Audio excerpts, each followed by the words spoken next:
I'd like to share a story about the afternoon that changed everything. The day when months of wedding planning collided with years of family dynamics. The day when my sister Corinne looked me straight in the eyes in my parents' living room and announced she should walk down the aisle before me at my own wedding.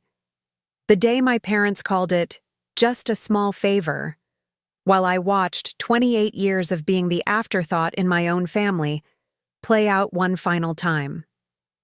The day I realized that the perfect wedding I'd been planning wasn't perfect at all if it meant continuing to sacrifice my own happiness. I'd love to know which corner of the globe you're watching from, and if this story speaks to you, make sure to subscribe. Tomorrow's video is one you absolutely can't miss. What my family didn't know was that this small favor would trigger a series of events that would not only transform my wedding, but would completely reshape our family dynamic forever, and that in just 45 days, they'd discover the quiet, accommodating daughter they'd always taken for granted had made a decision that none of them saw coming. "I think I should walk down the aisle first," Corinne said, her voice cutting through the pleasant chatter of our Sunday family dinner. She set down her wine glass with deliberate precision on my parents' cherrywood dining table, the same table where we'd celebrated her engagement 3 years earlier, the same table where we'd gathered for her bridal shower, the same table where apparently my wedding was now being reconstructed. I looked up from the seating chart I'd been discussing with my mom, certain I'd misheard. The spring afternoon light streamed through the bay windows, illuminating the floating dust particles between us. For a moment, those golden specks suspended in air were the only things moving in the suddenly silent room. "What do you mean, walk first?" I asked, hearing the confusion in my own voice. My fiancé, Tyler, shifted uncomfortably beside me, his hand finding mine under the table.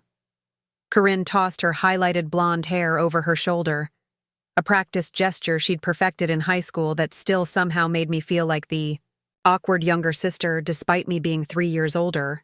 "Well, as the married sibling, I should enter before you. It's traditional for married family members to precede the bride. I've been reading about processional order, and it makes sense ceremonially." Her tone carried the same authoritative finality she'd used when announcing she needed my bedroom as a teenager because it got better light for studying. "But you're my maid of honor," I said slowly, trying to process what she was suggesting. "You're supposed to be the last one before me. That's how we planned it." My father cleared his throat, the sound triggering a familiar knot in my stomach. That throat clearing had preceded countless family compromises over the years. Compromises that usually ended with Corinne getting exactly what she wanted. "Megan, honey," my mother interjected, reaching across the table to pat my hand. "It's not such a big deal, is it? If it's important to your sister, maybe we can adjust things a bit." I stared at my mother's manicured nails against my skin, the diamond tennis bracelet at her wrist catching the light, a gift from my father after Corinne's wedding. I received a card. "I don't understand," I said, addressing Corinne directly. "You want to walk down the aisle before me and then what? Stand at the altar, then step into your place as maid of honor when I arrive? How would that even work?" Corinne smiled with practiced patience, the expression not quite reaching her eyes. "Obviously, I'd still be your maid of honor. I'd just process first, ahead of the bridesmaids, with Gregory." Her husband's name hung in the air between us. "Then I'd take my place at the altar, and the rest would follow normally. It's really not complicated, Megan." The dismissive way she said my name, like I was being deliberately obtuse for questioning her, sent a familiar heat creeping up my neck. I'd felt this same sensation countless times throughout our childhood, when she'd borrowed my college application essay format after criticizing it, when she'd announced her engagement the week I'd been promoted at work, when she'd scheduled her wedding 1 month before my long-planned trip to Europe with Tyler, ensuring I'd have to cancel to help with preparations. But why? Tyler's voice broke through my thoughts, startling everyone. My quiet, diplomatic fiancé rarely inserted himself into my family dynamics, understanding from early in our relationship that I preferred to handle things myself. What's the significance of walking first? I'm just trying to understand. Corinne's smile tightened as she turned toward him. It's symbolic, Tyler. As the married woman, I represent what Megan is about to become. It's like I'm paving the way for her, showing her the path to married life. It's actually an honor for her. The absurdity of her explanation might have made me laugh in another context. Instead, I felt that familiar tightness in my chest, the physical manifestation of always making myself smaller to accommodate Corinne's expanding sense of entitlement. That's not a tradition, I said quietly. That's not a thing people do. Actually, my father interjected, looking up from his phone where he'd undoubtedly been checking sports scores throughout this entire conversation. Your sister might have a point. I was at the Hendersons' daughter's wedding last year. You remember Bill Henderson from the firm? And I think they did something similar. They absolutely did not, I said, more forcefully than I'd intended. Dad, you slept through half of that ceremony. You told me so yourself. The flash of irritation that crossed his face was so familiar, it almost felt comforting in its predictability. Now, Megan, there's no need to get emotional. This is exactly why your sister is concerned. A bride needs to be calm and collected. I'm not being emotional, I said, hearing the edge in my voice that would only reinforce their perspective. I'm stating a fact. What Corinne is suggesting isn't traditional. It doesn't make sense ceremonially, and it's not what we planned. Maiwa, Mother sighed, the sound weighted with martyrdom. Sweetheart, it's just a small favor. Your sister only wants to be part of your special day. By walking down the aisle before me? How does that even— It's because she has stage fright. My mother cut in, her explanation clearly improvised. You know your sister gets nervous about being the center of attention. I stared at my mother in disbelief, then at Corinne, whose expression remained impassive except for the slight upward tilt at the corner of her mouth. My sister, who had competed in beauty pageants throughout her teens, who had insisted on giving a 20-minute toast at her own wedding, who had created an Instagram account dedicated to her journey as a corporate wife with 15,000 followers. Stage fright, I repeated flatly. I just think, given everything, it makes sense, Corinne said with a slight shrug. After all, I did let you be my maid of honor, even though we had that ugly fight right before my wedding.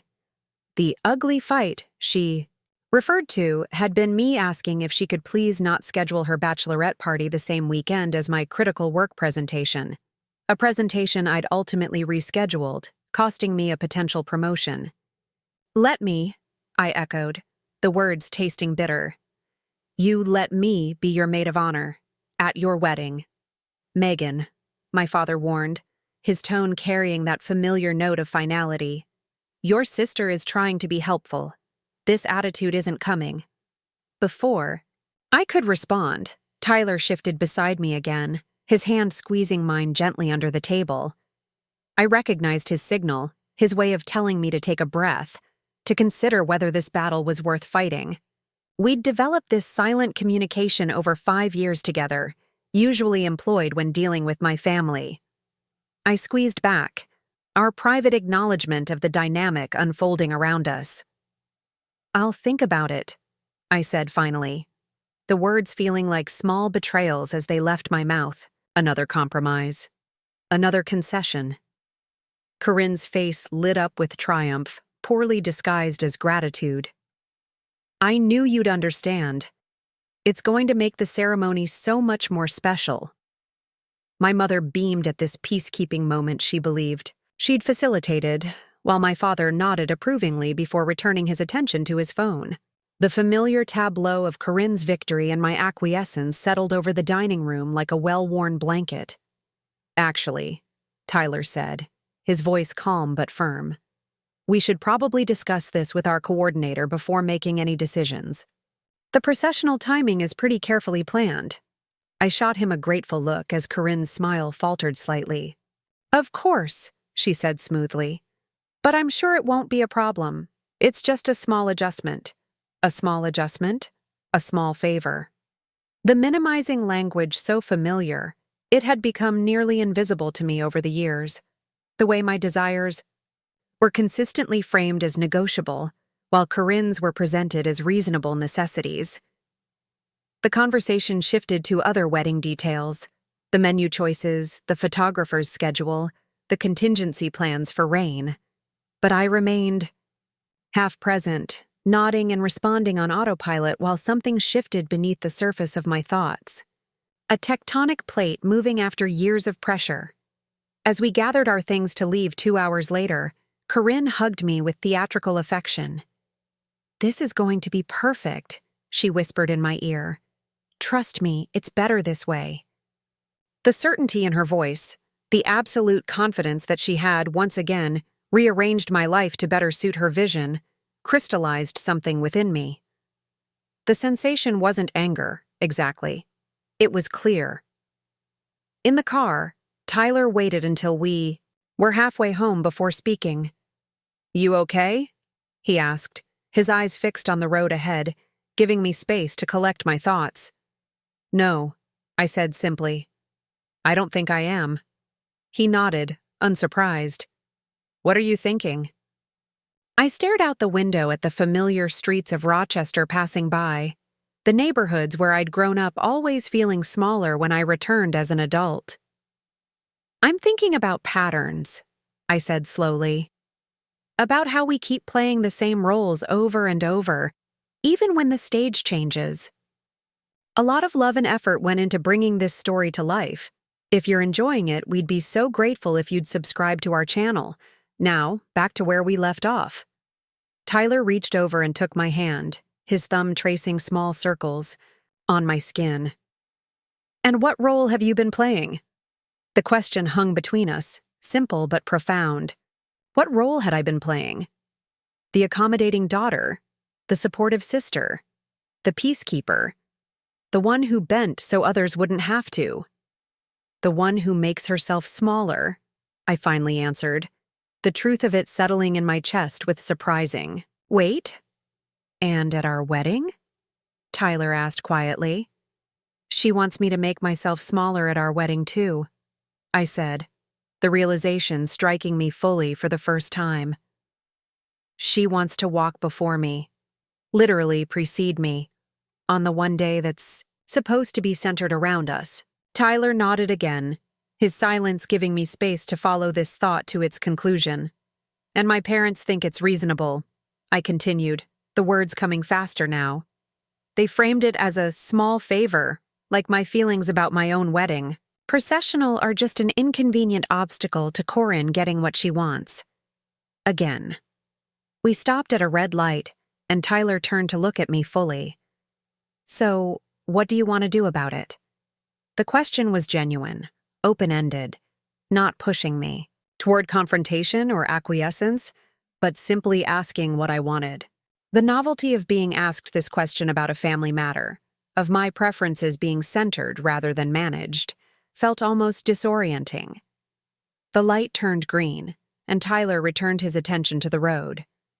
I watched his profile, this man who had never once asked me to make myself smaller for his comfort, who had built a relationship with me based on mutual growth rather than carefully negotiated concessions.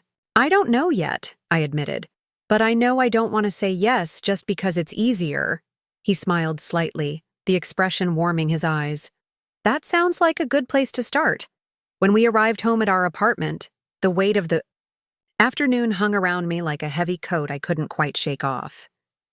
I moved through the familiar motions of returning from my parents' house, kicking off my shoes by the door, hanging my jacket in the closet, checking the mail we'd collected from the box downstairs. Normal Sunday evening activities that suddenly felt like they belonged to someone else's life. I stood in our kitchen, the late afternoon sun casting long shadows across the countertops. The wedding binder lay open where I'd left it that morning, pages of carefully made plans and thoughtfully selected details, the product of months of decisions Tyler and I had made together, each choice reflecting our shared vision for the day we'd commit our lives to each other. I flipped to the ceremony section, my fingers tracing over the processional order I'd written. Out in my neat handwriting, parents seated first, then grandparents, then the groom and best man from the side, followed by bridesmaids, and finally, the maid of honor, Corinne, just before my entrance with my father. Traditional, meaningful, intentional. And now, like so many other aspects of my life, subject to revision based on Corinne's whims and my parents' expectation that I would accommodate them. "I can't do it," I said aloud, the sound of my voice in the quiet apartment startling me with its certainty. Tyler looked up from where he'd been sorting through the mail at the counter. "Can't do what?" "I can't let this happen again. Not with our wedding. Not with the ceremony we've planned so carefully." He set the mail down and came to stand beside me, not touching me, but close enough that I could feel his presence like a silent support. "Okay," he said simply. "So what's next?"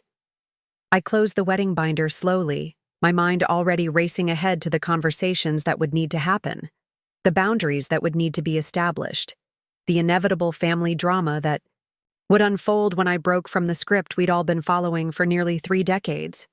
"I don't know exactly," I admitted, "but I think—" I paused, the weight of what I was about to say settling around me. "I think I need to start figuring out what I actually want, not just for the wedding, but for how I engage with my family, going forward." Tyler nodded, his expression solemn but tinged with what looked like pride. "That sounds right to me." I took a deep breath, feeling something shift inside me, a door opening to a possibility I hadn't fully considered before.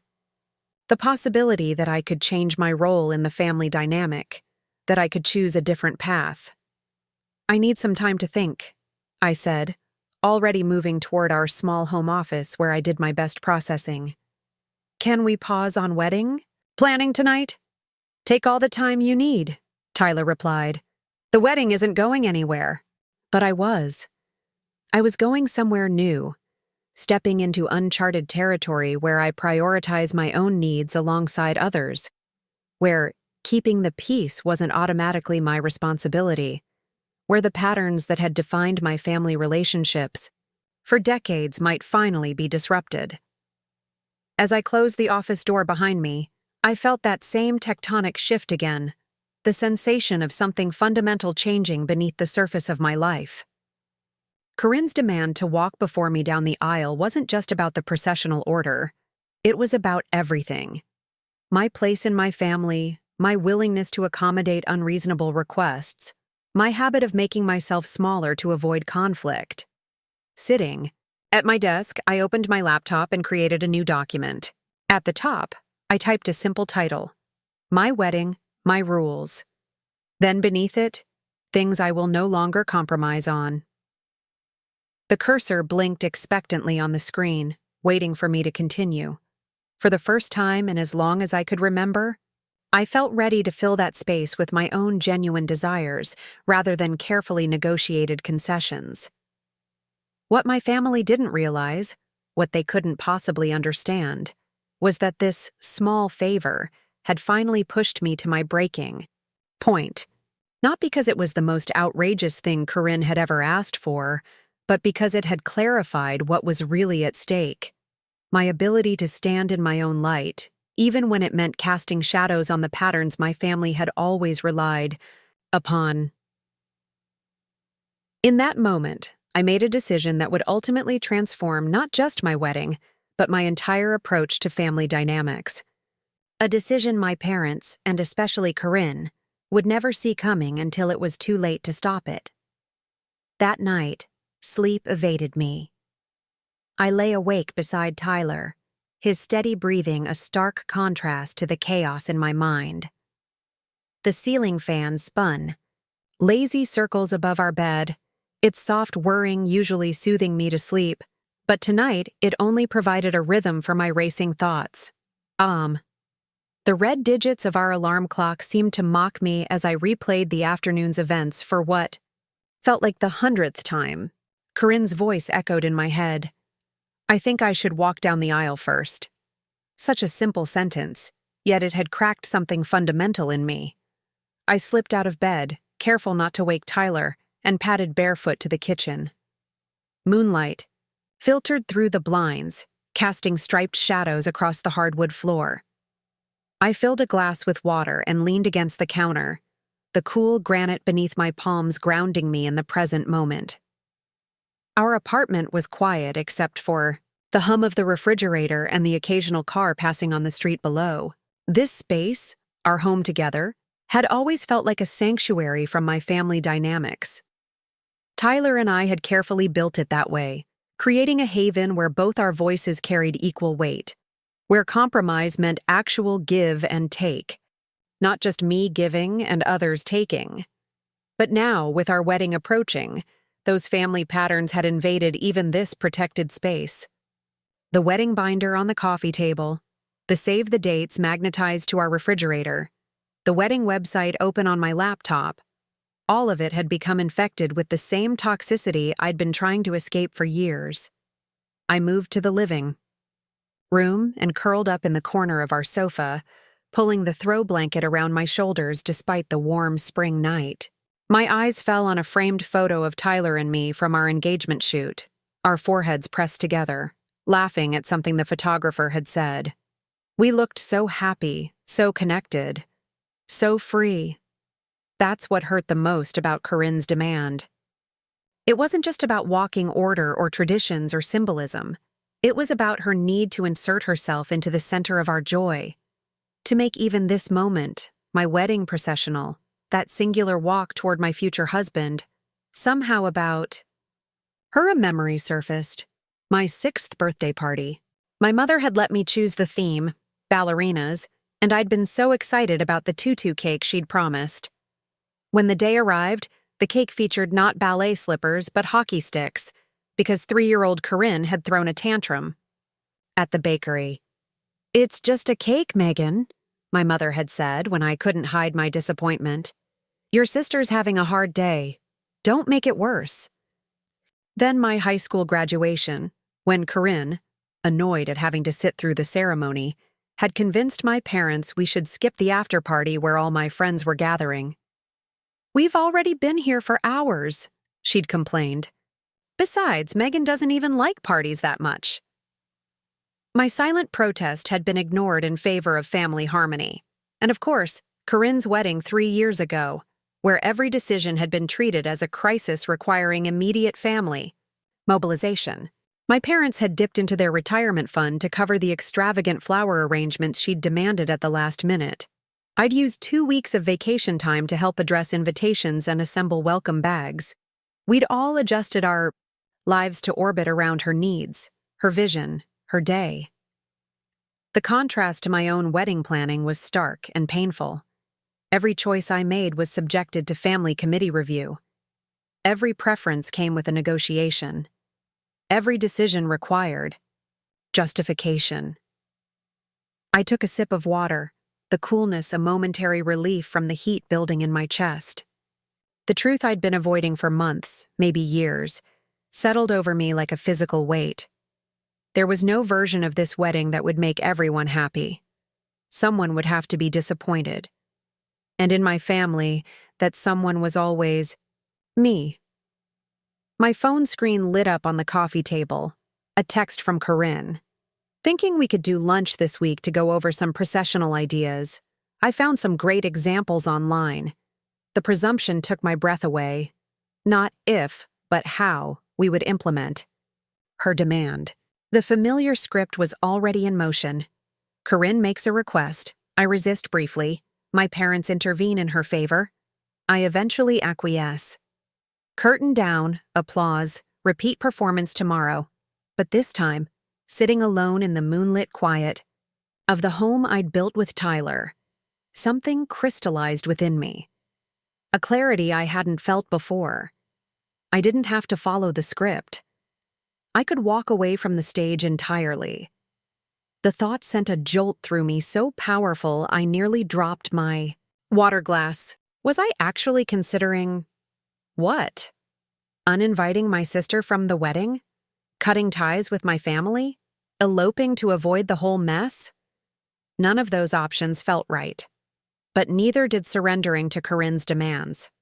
Again, I pulled my laptop from the side table and opened it, the screen's blue light harsh in the darkness.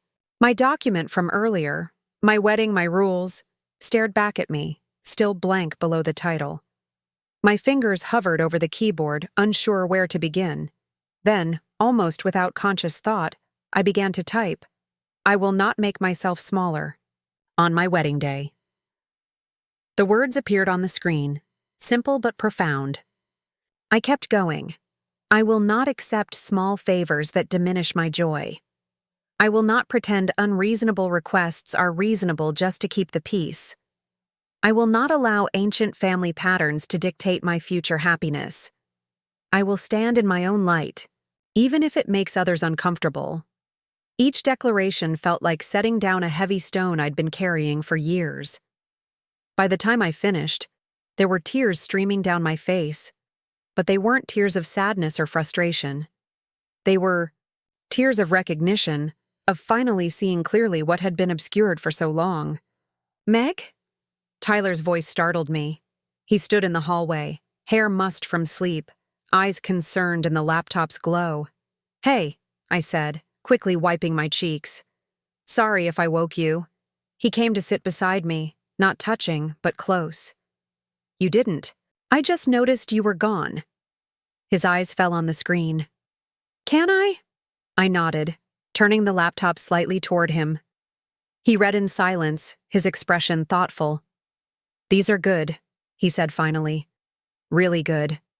"They're just thoughts," I said, suddenly feeling vulnerable. "I don't know what I'm actually going to do yet."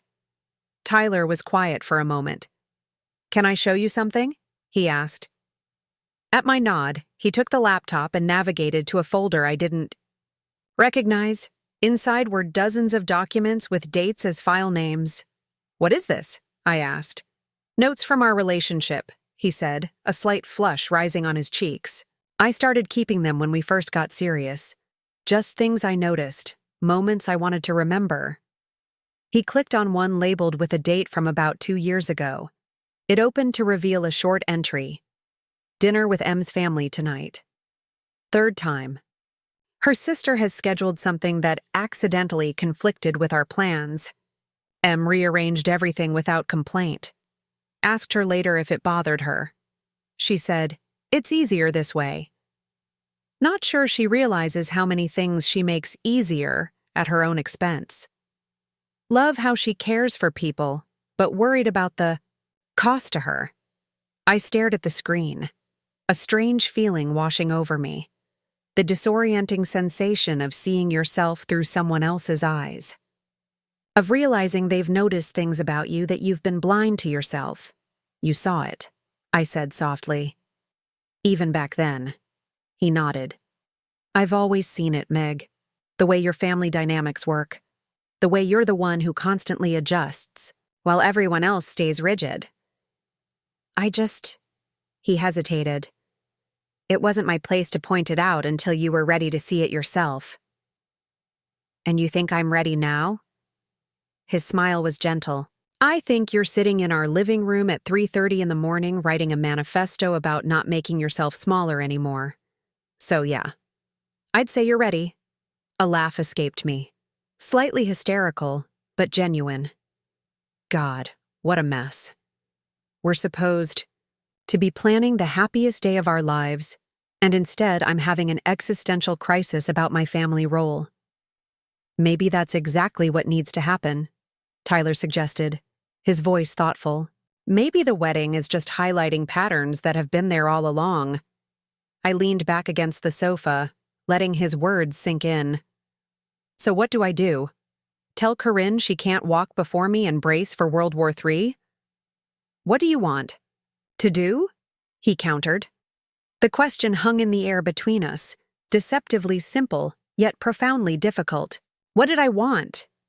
Not what would cause the least conflict. Not what would keep everyone else happy. What did I, Megan Elizabeth Campbell, actually want?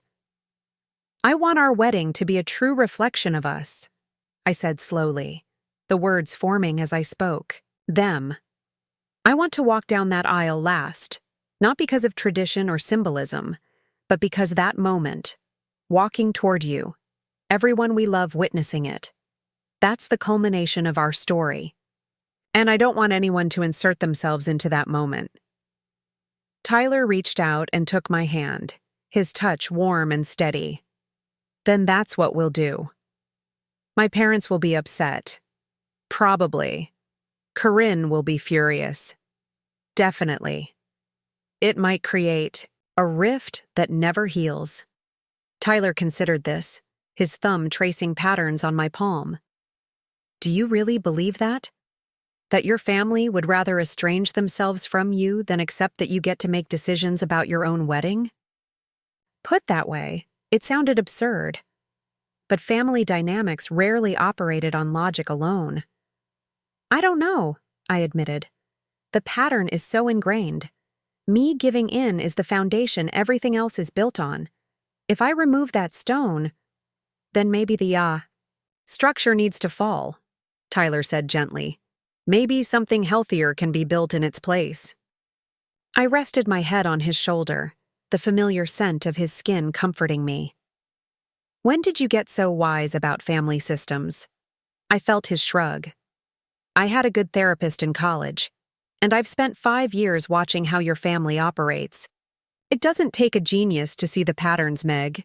It just takes someone who isn't caught in them. We sat in silence for a while, the weight of the conversation settling around us.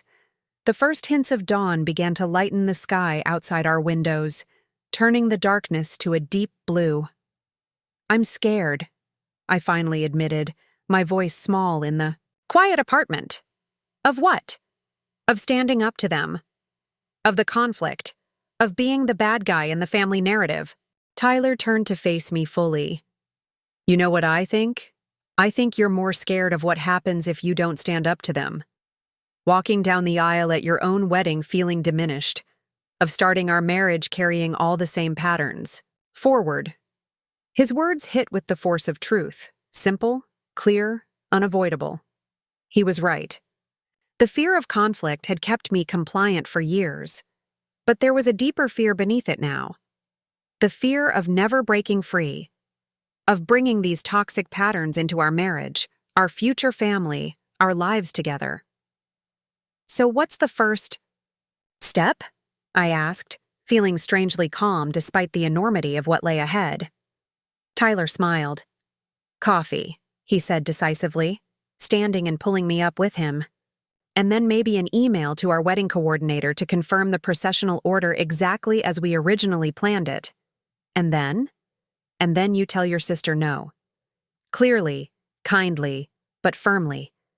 No justifications, no negotiations, just no. Corinne, that doesn't work for me. I imagined saying those words, so simple yet so foreign to my vocabulary when it came to my family, and felt a mixture of terror and exhilaration. She won't handle it well, I warned. Probably not, Tyler agreed, moving to the kitchen to start the coffee. But that's not your responsibility. Not my responsibility. The concept was so foreign it felt almost blasphemous. My sister's feelings, my parents' comfort, the overall emotional harmony of the family, these had always been my responsibility. The maintenance of peace had been my unpaid job since childhood. I followed Tyler to the kitchen, the rising sun now painting our apartment in soft golden light. As he measured coffee grounds, a strange sense of lightness came over me. Not happiness, exactly, but potential, the possibility of change. My phone buzzed again on the coffee table, another text from Corinne. Mom says we should look at those new bridesmaids' dresses I mentioned. The ones I showed you would photograph so much better with my complexion. I stared at the message, seeing for the first time not just the presumption, but the certainty behind it. Corinne wasn't worried about my response because experience had taught her she didn't need to be. I would accommodate. I would adjust. I would make it work. But not this time. With a clarity that felt almost physical, I realized that the wedding wasn't really the issue. It was just the battlefield where years of family dynamics were coming to a head. The processional order, the bridesmaids' dresses, the menu choices, these were all proxies for the real conflict. My right to prioritize my own needs versus my family's expectation that I would always yield. I set the phone down without responding, its screen going dark as the coffee machine gurgled to life. "What are you thinking?" Tyler asked, handing me a mug of steaming coffee. I took a sip, the bitter warmth grounding me in the present moment. "I'm thinking that this isn't really about the wedding at all." He nodded, unsurprised. "I know. And I'm thinking that no matter what happens with the processional or anything else, something fundamental has already changed." "What's that?" I met his eyes, finding strength in his steady gaze. "Me. I've changed. I can't unsee what I've seen about my family, about my role in it, about how I've been complicit in my own diminishment." Tyler's expression was solemn but tinged with pride. "So what happens next?" I looked out the window at the rising sun, its light transforming our ordinary street into something golden and new. "I'm not entirely sure," I admitted. "But I know it starts with me standing in my own light, no matter how uncomfortable that makes everyone else." As we stood together in our kitchen, coffee mugs in hand, watching the new day dawn, I felt something unfamiliar taking root inside me. Not anger or resentment, but determination. A quiet, steady resolve that whatever happened next, I would face it as my authentic self, not the accommodating shadow I'd allowed myself to become. What my family didn't yet realize was that their small favor had triggered something irreversible. A transformation had begun that would ultimately change not just our wedding plans, but the very foundation of our family dynamic. And there was no going back to the way things were before. Later that morning, after Tyler left for work with a supportive kiss and a promise to be available by phone if needed, I found myself drawn to the storage closet in our spare bedroom. Standing on tiptoes, I reached for a dusty photo album I hadn't opened in years, tucked away on the highest shelf, as if the physical distance could somehow diminish its emotional impact. The leather-bound album was heavier than I remembered, its maroon cover faded along the spine. Campbell Family Memories was embossed in gold lettering that had partially worn away. I carried it to the kitchen table, making a cup of tea before settling in to confront the visual evidence of the patterns I was only now beginning to fully recognize. The first page held my parents' wedding photo, my mother radiant in her 1980s gown with its distinctive puffy sleeves, my father handsome, but already displaying that slightly distracted look I'd come to know so well. They looked happy, hopeful, unaware of the family dynamics they would eventually create. I turned the page to find baby photos, mine, initially. A tiny pink bundle in my mother's arms. My father proudly held me at my christening. My first steps. First birthday, first day of preschool. Then, abruptly, the focus shifted. Corinne's birth 3 years later dominated the next several pages, twice as many photos as had documented my early milestones. This wasn't surprising. Corinne had been a beautiful baby who grew into a photogenic toddler and eventually a striking young woman. People had always been drawn to her animations, her theatrical nature, her ability to command attention in any room. That charisma had served her well throughout her life, from elementary school plays to college sorority leadership to her current role in corporate public relations. I continued turning pages, watching our childhoods unfold in chronological order. The subtle shift in family dynamics became increasingly evident with each plastic-covered page. My school award ceremonies were documented with a single photo, while Corinne's dance recitals warranted entire pages. My high school graduation earned 2 pictures. Corinne's middle school promotion had an entire spread. It wasn't that my parents didn't love me. I'd never doubted that they did. It was more that Corinne demanded a certain type of love, demonstrative, attentive, prioritized, and I had learned early to require less, to need less, to expect less. A particular photo caught my eye: Corinne's Sweet 16 party. My parents had rented a ballroom at the Riverside Hotel, hired a DJ, and invited 50 of her closest friends. The photo showed Corinne in a designer dress that had cost more than my first semester of college textbooks, blowing out candles on a 3-tiered cake while our parents looked on adoringly.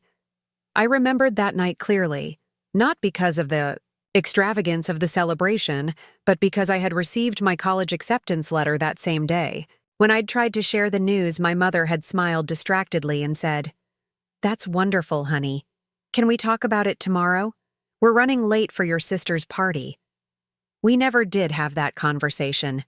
By the next day, Corinne was complaining about a girl who had worn the same color dress as her, and my news was forgotten in the ensuing drama.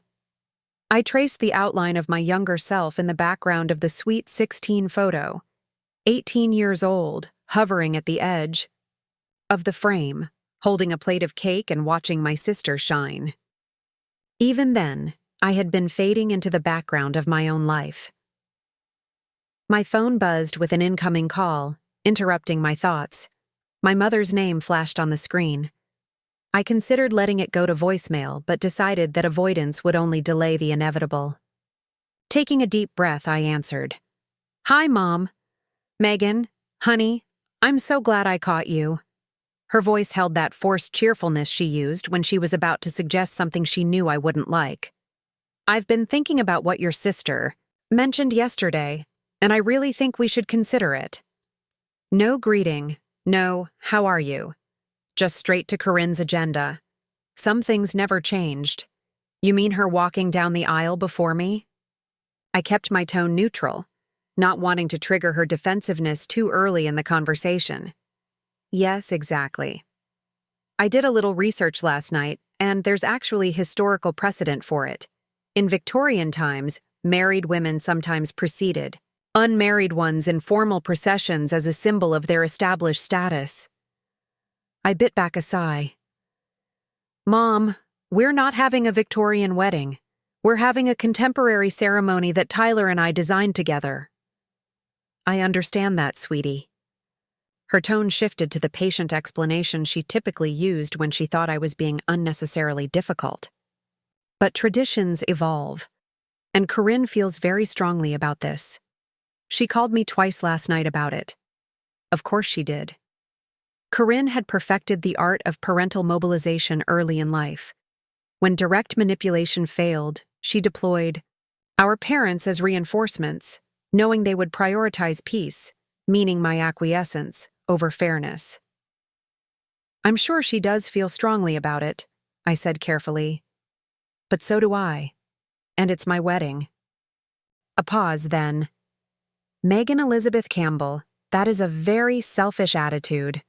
My mother's voice had taken on the sharp edge of genuine disapproval. "A wedding is about family, about bringing people together. It's not some sort of personal vanity project."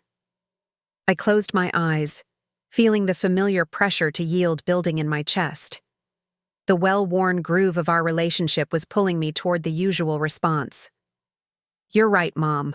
I'll make it work." But instead, I looked down at the photo album still open before me, at years of documented evidence showing how this pattern had shaped my life. How it had taught me to shrink my needs, minimize my desires, make myself smaller to keep the family equilibrium. "Actually, Mom, a wedding is primarily about the couple getting married," I said, surprising myself with the steadiness in my voice. "And Tyler and I have already decided on our processional order. Corinne will walk last before me, as is traditional for the maid of honor." The silence that followed was so prolonged I wondered if we'd been disconnected. "I see." My mother's voice when she finally spoke was cool and distant. "I thought you would be more considerate of your sister's feelings. She's put a lot of effort into supporting your wedding plans." The unfairness of this statement was so breathtaking I almost laughed. Corinne had missed 2 dress fittings, forgotten to order the bridal shower invitations until the last minute, and consistently tried to change every decision from the flowers to the menu based on her personal preferences. I appreciate whatever support Corinne has provided, I said, choosing my words carefully. But this particular request doesn't work for me. Doesn't work for you, my mother repeated, as if the phrase was in a foreign language she was struggling to translate. Well, I suppose I'll have to tell your sister you refused. She'll be very hurt, Megan. Very hurt indeed. And there it was, the implied responsibility for Corinne's emotions. The suggestion that her hurt feelings were more important than my boundaries. The expectation that I would, as always, be the one to bend. I'm sorry she'll be hurt, I said, meaning it. But I've made my decision. We'll discuss this further when your father gets home, my mother said firmly, as if I were still 16 and living under their roof. He'll want to weigh in. Mom? I'm 31 years old. Dad doesn't get to weigh in on my wedding decisions. Another stunned silence. Then, I don't know what's gotten into you, Megan. This isn't like you at all. That was true, I realized. Standing firm, prioritizing my own needs, refusing to yield to family pressure. None of this was like me at all. At least, not like the version of me I'd been performing for most of my life. Maybe I'm finally figuring out who I actually am, I said quietly. Not just who everyone expects me to be. My mother made a sound between a scoff and a sigh. Well, I hope you'll reconsider once you've had time to think about how this will affect everyone. Families require compromise, Megan. Yes, they do, I agreed. But compromise means everyone adjusts, not just one person consistently giving in. I'll talk to you later, Mom. I ended the call before she could respond, my heart pounding as if I'd run a marathon. Standing up to my mother, even in this small way, felt monumental, like pushing against the gravitational force that had shaped my entire life. My hands were shaking slightly as I turned back to the photo album. The next section showed Corinne's and my college years. The contrast was striking. Corinne's sorority formals, spring break trips, and campus leadership events took up several pages, while my college experience was condensed to graduation photos and a couple of snapshots with roommates. It wasn't that I hadn't had experiences worth documenting. I'd studied abroad in Barcelona, made lifelong friends, and graduated with honors. But those achievements had somehow never warranted the same attention as Corinne's more photogenic accomplishments. Even now, I realized, I was doing what I'd always done, minimizing the inequity, making excuses for the imbalanced attention, telling myself it didn't really matter. But it did matter. Not because I needed the spotlight, I'd never been comfortable there anyway, but because the pattern had trained me to view my own life as secondary. To believe that my needs, my preferences, my very presence took up too much space. I flipped to more recent photos and found one from Corinne's wedding 3 years ago. There I was in the hideous mustard yellow bridesmaid dress she'd selected, despite knowing the color washed me out completely. It's the perfect fall tone, she'd insisted when I'd gently suggested a different shade might be more flattering. And it's my wedding, Megan. Don't be difficult. What struck me now, looking at the photo, wasn't just the unflattering dress but my expression. A fixed smile that didn't reach my eyes. The look of someone trying very hard to be happy for someone else while suppressing her own discomfort.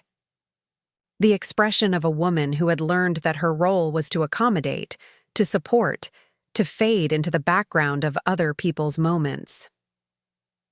My phone buzzed with a text message. Corinne again. Mom told me you're being weird about the processional thing. Call me ASAP so we can fix this. Fix this. As if my boundary was a problem to be solved rather than a preference to be respected. As if my decision about my own wedding ceremony was a malfunction that needed repair. I closed the photo album and returned it to the closet shelf, no longer needing its visual evidence. The patterns were clear enough without documentation. What mattered now was what I chose to do with this awareness. Sitting at my desk, I opened my laptop and navigated to our wedding website. The homepage featured an engagement photo of Tyler and me on the Brooklyn Bridge at sunset, laughing as the wind whipped my hair across my face. We looked happy, authentic, connected. The countdown clock showed 45 days until our ceremony, 6.5 weeks during which I would need to hold firm against decades of familiar pressure, 6.5 weeks of standing in my own light, even as my family tried to dim it. I clicked on the Our Story section of the website, which contained a timeline of our relationship milestones. Tyler had written most of it, his natural storytelling ability capturing the key moments of our 5 years together. First meeting at a mutual friend's housewarming party, where Megan spilled red wine on Tyler's white shirt and offered him her cardigan to cover the stain.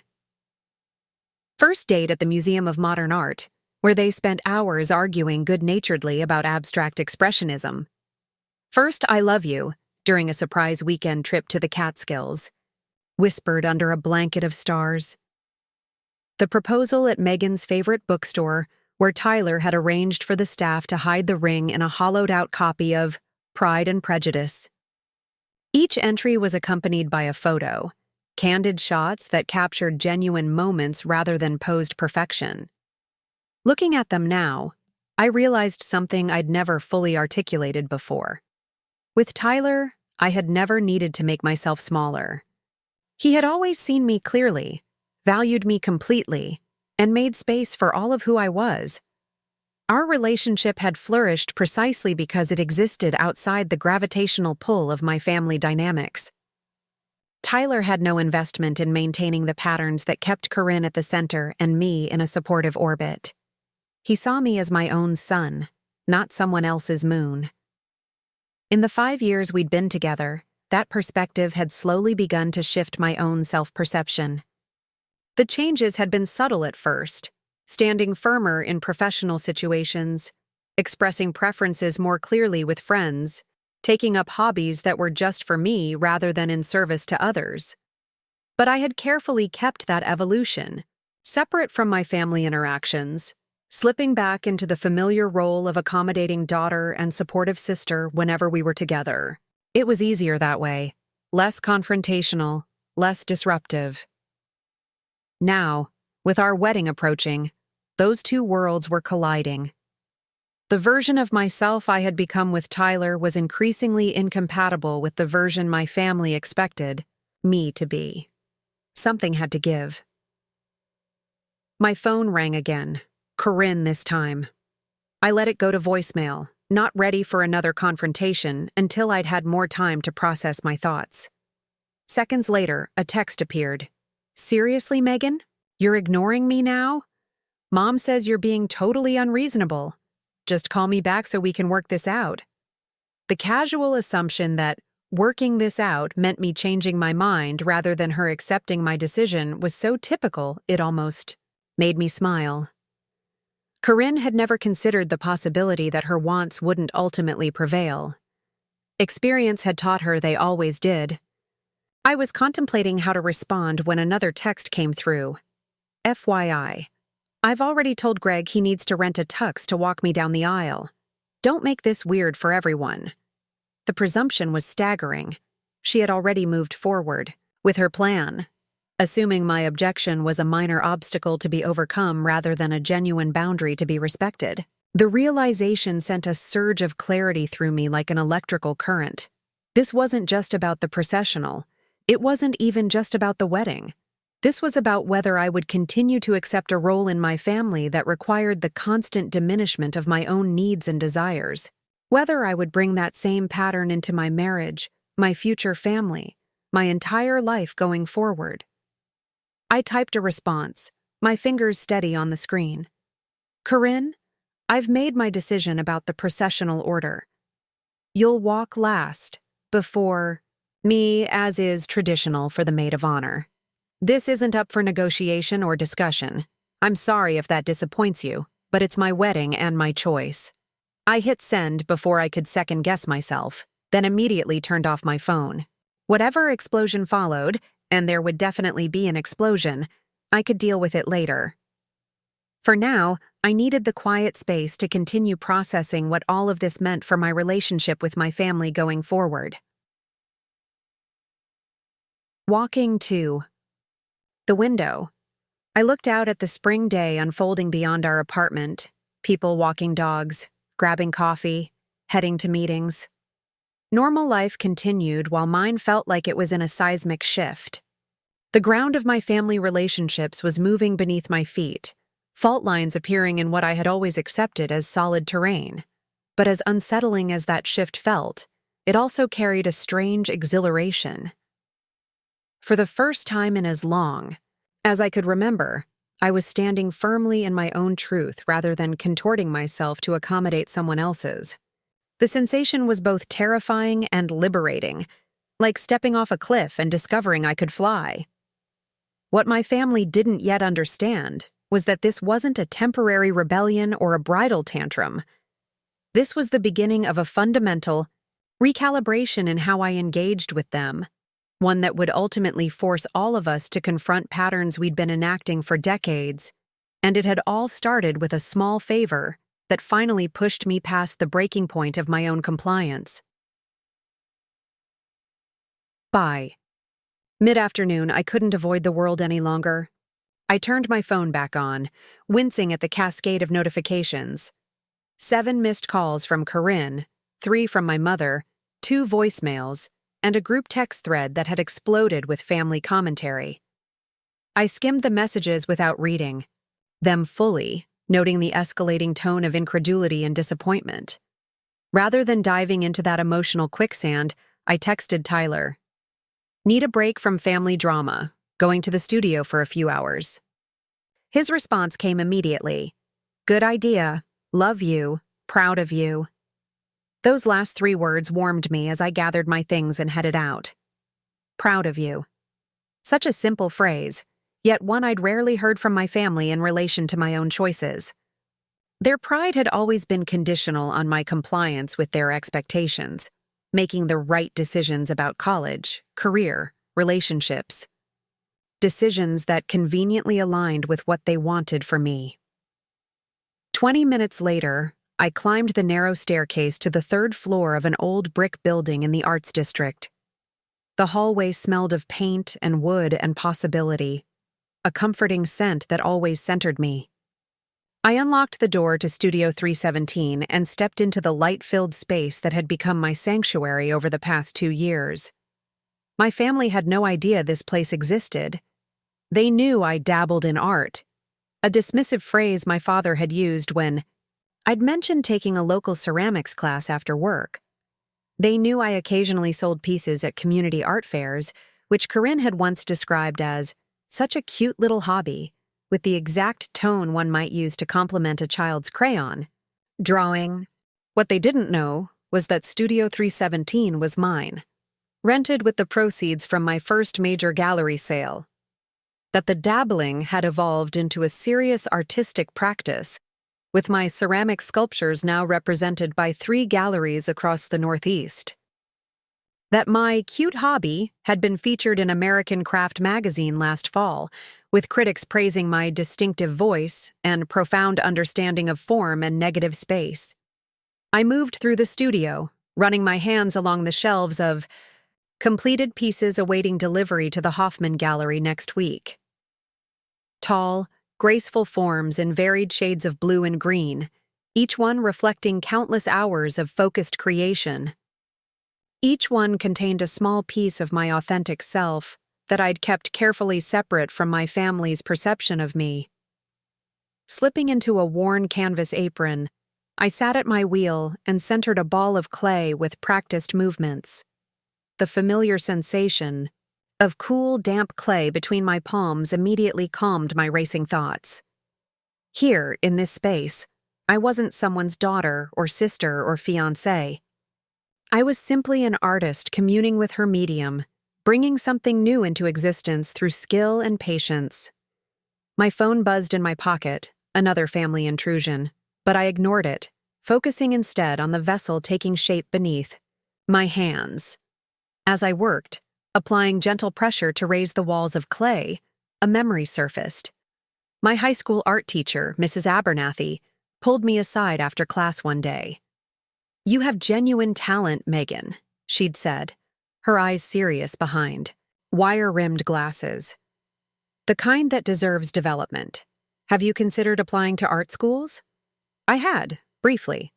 The Rhode Island School of Design had even sent me a recruitment package after seeing my portfolio at a regional competition. But when I'd mentioned it at dinner that night, my father had laughed. "Art school? Be realistic, Megan. You need a practical degree that will lead to an actual career. Leave the artistic stuff for weekends and vacations." My mother nodded in agreement. "Besides, honey, Corinne will be starting high school when you leave for college. She'll need your guidance with the transition. You wouldn't want to be too far away." And just like that, the possibility had been extinguished. I'd applied to practical schools within a 2-hour radius of home, eventually earning a business degree that led to my current job in marketing for a healthcare company. A good job, a stable job, a practical job. But here, in this sun-drenched studio, I allowed myself to wonder about the road not taken. Who might I have become if I'd pursued art school? If I'd prioritized my passion over my parents' expectations? If I'd been encouraged to shine rather than to support? The wheel spun. Beneath my hands, the clay responding to my touch as I shaped it into a tall, elegant form with a narrow neck that opened into a flared rim. The piece spoke of constraint and release, limitation and freedom, themes I was increasingly aware of in my own life. I was so absorbed in the work that I was startled when my phone rang again. Glancing at the screen, I saw Tyler's name and answered, cradling the phone against my shoulder as I continued to refine the vessel's shape. "Hey," I said, my voice relaxed for the first time in hours. "Hey, yourself," Tyler replied. "How's the studio?" "Therapeutic. Just what I needed." "That's good." He paused. "So, your sister called my office." My hands stilled on the clay. "She what?" "Called my direct line at work. Said she couldn't reach you and it was a family emergency." The familiar heat of embarrassment crept up my neck. "Tyler, I'm so sorry. That's completely inappropriate." "It's fine," he assured me. "But I thought you should know she's escalating. Apparently, your parents are now extremely concerned and considering driving down from Rochester tonight to sort this out in person." I groaned, lifting my hands from the clay and reaching for a towel to wipe them clean. The perfect vessel I'd been creating suddenly looked warped and unstable, mirroring my emotional state. "This is insane," I said. "It's been less than 24 hours since I set a simple boundary, and they're acting like I've joined a cult." Tyler's laugh was warm through the phone. "From their perspective, you kind of have. The cult of self-respect." Despite everything, I smiled. "Not funny, but also kind of funny. Want me to pick up dinner on my way home? We can strategize over pad thai." "You're perfect, yes, please." After ending the call, I sat looking at the half-formed piece on my wheel. It had potential, but the interruption had broken my flow. Sometimes clay work was like that, requiring continuous, unbroken attention to achieve the desired result. Once interrupted, it was often better to start fresh than to try to recapture the original vision. I sliced the piece from the wheel with a wire tool, intending to recycle the clay. But as I lifted it, I noticed something compelling about its interrupted state, the way the form seemed suspended between one state and another, neither fully formed nor completely abstract. There was a truth in that liminality, a beauty in the transitional state. Setting it carefully on a drawing board, I decided to keep it as it was, a reminder that interruption could sometimes lead to unexpected discoveries. My phone buzzed with a text from Corinne. "Dad's going to call Tyler soon if you don't respond. This has gone far enough, Megan." The threat, using my father's authority to pressure Tyler when I couldn't be reached directly, was so typical of my family's approach that it almost felt like a parody. When direct manipulation fails, escalate to authority figures. When that failed, it created a crisis that required immediate resolution. When that fails, Invoke the ultimate weapon, family harmony. I typed a measured response. I'm working. There's no emergency. Please don't call my fiancé at his workplace again. We can talk tomorrow. Her reply was instantaneous. Working? On what exactly? Your little pottery things? This is serious, Megan. The wedding is falling apart because you're suddenly being difficult. The dismissal of my art as little pottery things shouldn't have stung after all these years of similar comments. But it did. Not because I needed Corinne's validation. My work's value had been confirmed by critics, collectors, and galleries. But because it highlighted how little she actually knew about my life. How little any of them knew. I considered sending her a link to the Hoffman Gallery website, where my upcoming solo show was featured prominently on the homepage, or screenshots of the sales figures from my last exhibition, or the email from the curator at the Hammond Museum expressing interest in my work for their Contemporary Crafts biennial. But what would that accomplish? Corinne's dismissal of my art wasn't about its objective value. It was about maintaining the family narrative that positioned her as the exceptional one and me as the ordinary one. Evidence contradicting that narrative would be ignored, minimized, or reframed to preserve the established dynamic. Instead, I simply wrote, "The wedding isn't falling apart. The only thing changing is that I'm making decisions about my own ceremony without deferring to everyone else's preferences. We can discuss this calmly tomorrow, but I'm not going to engage with this crisis mentality you're creating." Then I silenced my phone again, cleaned my workspace, and prepared to leave the studio. As I gathered my things, my gaze fell on a small, ceramic piece displayed on a high shelf, one of my earliest successful works. A hand-built sculpture of a woman emerging from a cracked shell, her arms outstretched toward the sky. I'd created it during a particularly difficult period 3 years ago, when Corinne's wedding planning had consumed our entire family's attention. For months, the piece had been my private expression of longing, for recognition, for space, for the chance to break free of constraints and stretch toward my own potential. Looking at it now, I realized with a start that I had unconsciously given the emerging figure my own features. The artwork had been a self-portrait all along, a visualization of the transformation I had been yearning for even then. I carefully wrapped the sculpture in bubble wrap and placed it in my bag. It belonged at home with me now, a tangible reminder of the journey I was undertaking. When I arrived back at our apartment, Tyler was setting out containers of Thai food on the coffee table. The familiar aroma of lemongrass and basil filled the space, along with something else, the scent of fresh flowers. A bouquet of sunflowers and blue irises, my favorites, stood in a vase on the dining table. "What's this for?" I asked, setting down my bag and moving to touch one of the bright yellow petals. Tyler shrugged, his smile slightly shy. "Just felt like a flower kind of day. With everything going on, I thought you could use a reminder of something beautiful that exists just for its own sake."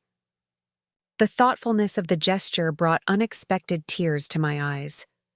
This was what genuine support looked like. Not the conditional approval my family offered when I complied with their expectations, but the consistent affirmation of my value, regardless of my choices. Over dinner, I told Tyler about the studio, about the interrupted vessel I'd decided to keep, about the sculpture I'd brought home, about Corinne's dismissal of my little pottery things. "You know," he said thoughtfully, twirling noodles around his fork, "I've always wondered why you've never shown your family your studio, or told them about the gallery sales, or shared any of the reviews." I considered the question, trying to articulate something I'd never fully examined. I think I was afraid they'd find a way to make it smaller, to turn it into something that fit their narrative about me. Tyler nodded, understanding immediately. "So you kept it separate, protected it from their perception." "Exactly. If they didn't know about it, they couldn't diminish it. But now," I took a bite of pad thai considering, Now, I'm realizing that keeping parts of myself hidden has served their narrative too. By only showing them the compliant, accommodating Megan, I've helped maintain the fiction that that's all I am. Tyler reached for my hand across the coffee table. You're so much more than they see. Always have been. The simple acknowledgement warmed me from within. The thing is, I don't think they're ready to see it. They've invested too much in the existing dynamic. If I'm suddenly more assertive, more accomplished, more complete than they've allowed for, it disrupts everything. And that's exactly what's happening with the wedding, Tyler observed. You're disrupting the pattern by standing firm. I nodded, feeling the truth of his words settle in my chest. It's probably going to get worse before it gets better. If it gets better at all. Are you prepared for that? For the possibility that they might never accept this change in you? The question was gentle but direct, forcing me to confront the potential consequences of the path I was choosing. Would I be willing to maintain my boundaries, even if it meant permanent strain in my family relationships? Even if it meant Corinne might refuse to be in the wedding at all? Even if my parents expressed their disappointment in ways that cut deep? I thought about the sculpture in my bag, the woman emerging from a shell that had both protected and confined her, about the interrupted vessel on my wheel that had revealed unexpected beauty in its transitional state, about the years I'd spent making myself smaller for the comfort of others. I think I have to be, I said finally, because the alternative is bringing these same patterns into our marriage, our future family. And I don't want that for us. Tyler's expression was solemn, but tinged with pride. Whatever happens with your family, we'll face it together. You're not alone in this, Meg. As we finished dinner and cleaned up, making normal evening conversation about work projects and weekend plans, I felt a curious sense of peace settling over me. The storm with my family was far from over. In fact, it was likely just beginning. But for the first time, I wasn't afraid of the conflict. I was more afraid of continuing to live a divided life. The compliant daughter and sister in family contexts. The accomplished artist in my studio. The confident professional at work. The authentic partner with Tyler. Those versions of myself weren't actually separate people. They were facets of a whole person I was only beginning to fully integrate. Later that evening, as Tyler and I prepared for bed, my phone chimed with an email notification. Opening it, I found a message from the Hammond Museum confirming my acceptance into their biennial exhibition, a significant honor that would place my work alongside nationally recognized ceramic artists. "Tyler, look at this!" I called, my voice filled with excitement. He emerged from the bathroom, toothbrush in hand, and read over my shoulder, his face breaking into a wide grin. "That's incredible, Meg. The Hammond Biennial. That's huge." His genuine enthusiasm reflected my own feelings exactly. Pride, validation, a sense of having earned something significant through dedication to my craft. For a moment, I imagined sharing this news with my family, picturing their reactions: polite disinterest from my father, vague congratulations from my mother, and from Corinne. What? Dismissal? Competitive comparison to her own accomplishments? Refocusing the conversation on the wedding drama. The realization was both sad and liberating. My most significant professional achievement to date, one that would be celebrated by anyone who truly knew me, couldn't be safely shared with my own family without risking diminishment. "I'm not going to tell them," I said quietly, setting down my phone. "Not yet, anyway. This is too important to me to have it tangled up in their drama." Tyler nodded, understanding without further explanation. "It's your news to share when and how you choose." As we settled into bed, the events of the day washing over me in waves of emotion and insight, I felt a strange sense of gratitude for Corinne's unreasonable demand. Without that catalyst, that small favor that had pushed me past my breaking point, I might have continued indefinitely in the divided state that had become my normal. Now, looking toward our wedding 45 days away, I saw the ceremony not just as a celebration of our commitment, but as an opportunity for transformation. A chance to publicly declare not only my love for Tyler, but my commitment to bringing my whole, integrated self into our marriage. What my family didn't yet understand was that their dismissal of my little pottery things represented a much larger pattern of diminishment that I was no longer willing to accept. That the woman walking down the aisle in 45 days wouldn't be the accommodating daughter they'd always taken for granted, but an artist, a professional, a partner, a complete person standing firmly in her own light. And no one, not even my sister, would be walking before me on that path. The next morning, I awoke to the sound of persistent knocking at our apartment door. Checking the time, 6:45 a.m. I groaned and nudged Tyler, who was already stirring beside me. "Who the hell is here this early?" he mumbled, reaching for his glasses on the nightstand. The knocking continued, now accompanied by a voice I recognized immediately. "Megan, I know you're in there. Open the door. We need to talk." My mother. "Of course. You've got to be kidding me," I whispered, throwing back the covers. "They actually drove down from Rochester." Tyler sat up, suddenly alert. "Want me to handle this?" I shook my head, pulling on a robe over my pajamas. "No, I need to do this myself, but—" "Stay close?" He squeezed my hand. "Right behind you if you need me." Taking a deep breath, I moved through our apartment to the front door. Through the peephole, I could see my mother standing in the hallway, her pearl earrings and perfectly styled hair incongruous with the early hour. Beside her stood my father, checking his watch with the impatient expression he typically reserved for service staff who kept him waiting. I opened the door, but remained firmly in the threshold, not inviting them in. "Mom, Dad, it's not even 7 a.m. My mother's lips tightened. "Well, we wouldn't have had to come at all if you'd answered your phone yesterday. We were worried sick. I told Corinne I was working and would talk today. That hardly constitutes a reason to drive 3 hours and show up unannounced at dawn." My father cleared his throat, that familiar warning sign. "Your sister is very upset. Megan, we couldn't get a straight answer about what's going on with the wedding. Something about you changing plans at the last minute?" The mischaracterization was so predictable I almost laughed. "I didn't change anything. Corinne demanded to change our processional order and I said no. That's literally the entire situation." My mother's expression shifted from concern to disappointment, a transition I'd witnessed countless times throughout my life. "Darling, you know how important this is to your sister. She's put so much thought into making your ceremony special. Actually, she's put thought into making herself the center of attention at my ceremony," I corrected. "And I'm not going to let that happen."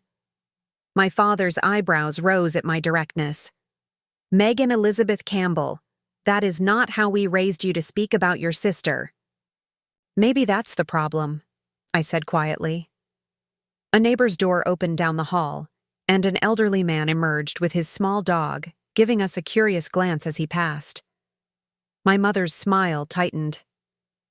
"Perhaps we could continue this conversation inside, unless you'd prefer to air family matters in the hallway." It was a practiced manipulation, invoking privacy concerns to force me to invite them in, where they'd have more control over the interaction.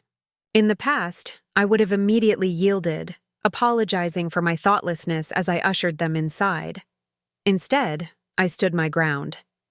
"Actually, I need to get ready for work. We can talk this evening. I'll meet you at Bruno's at 7.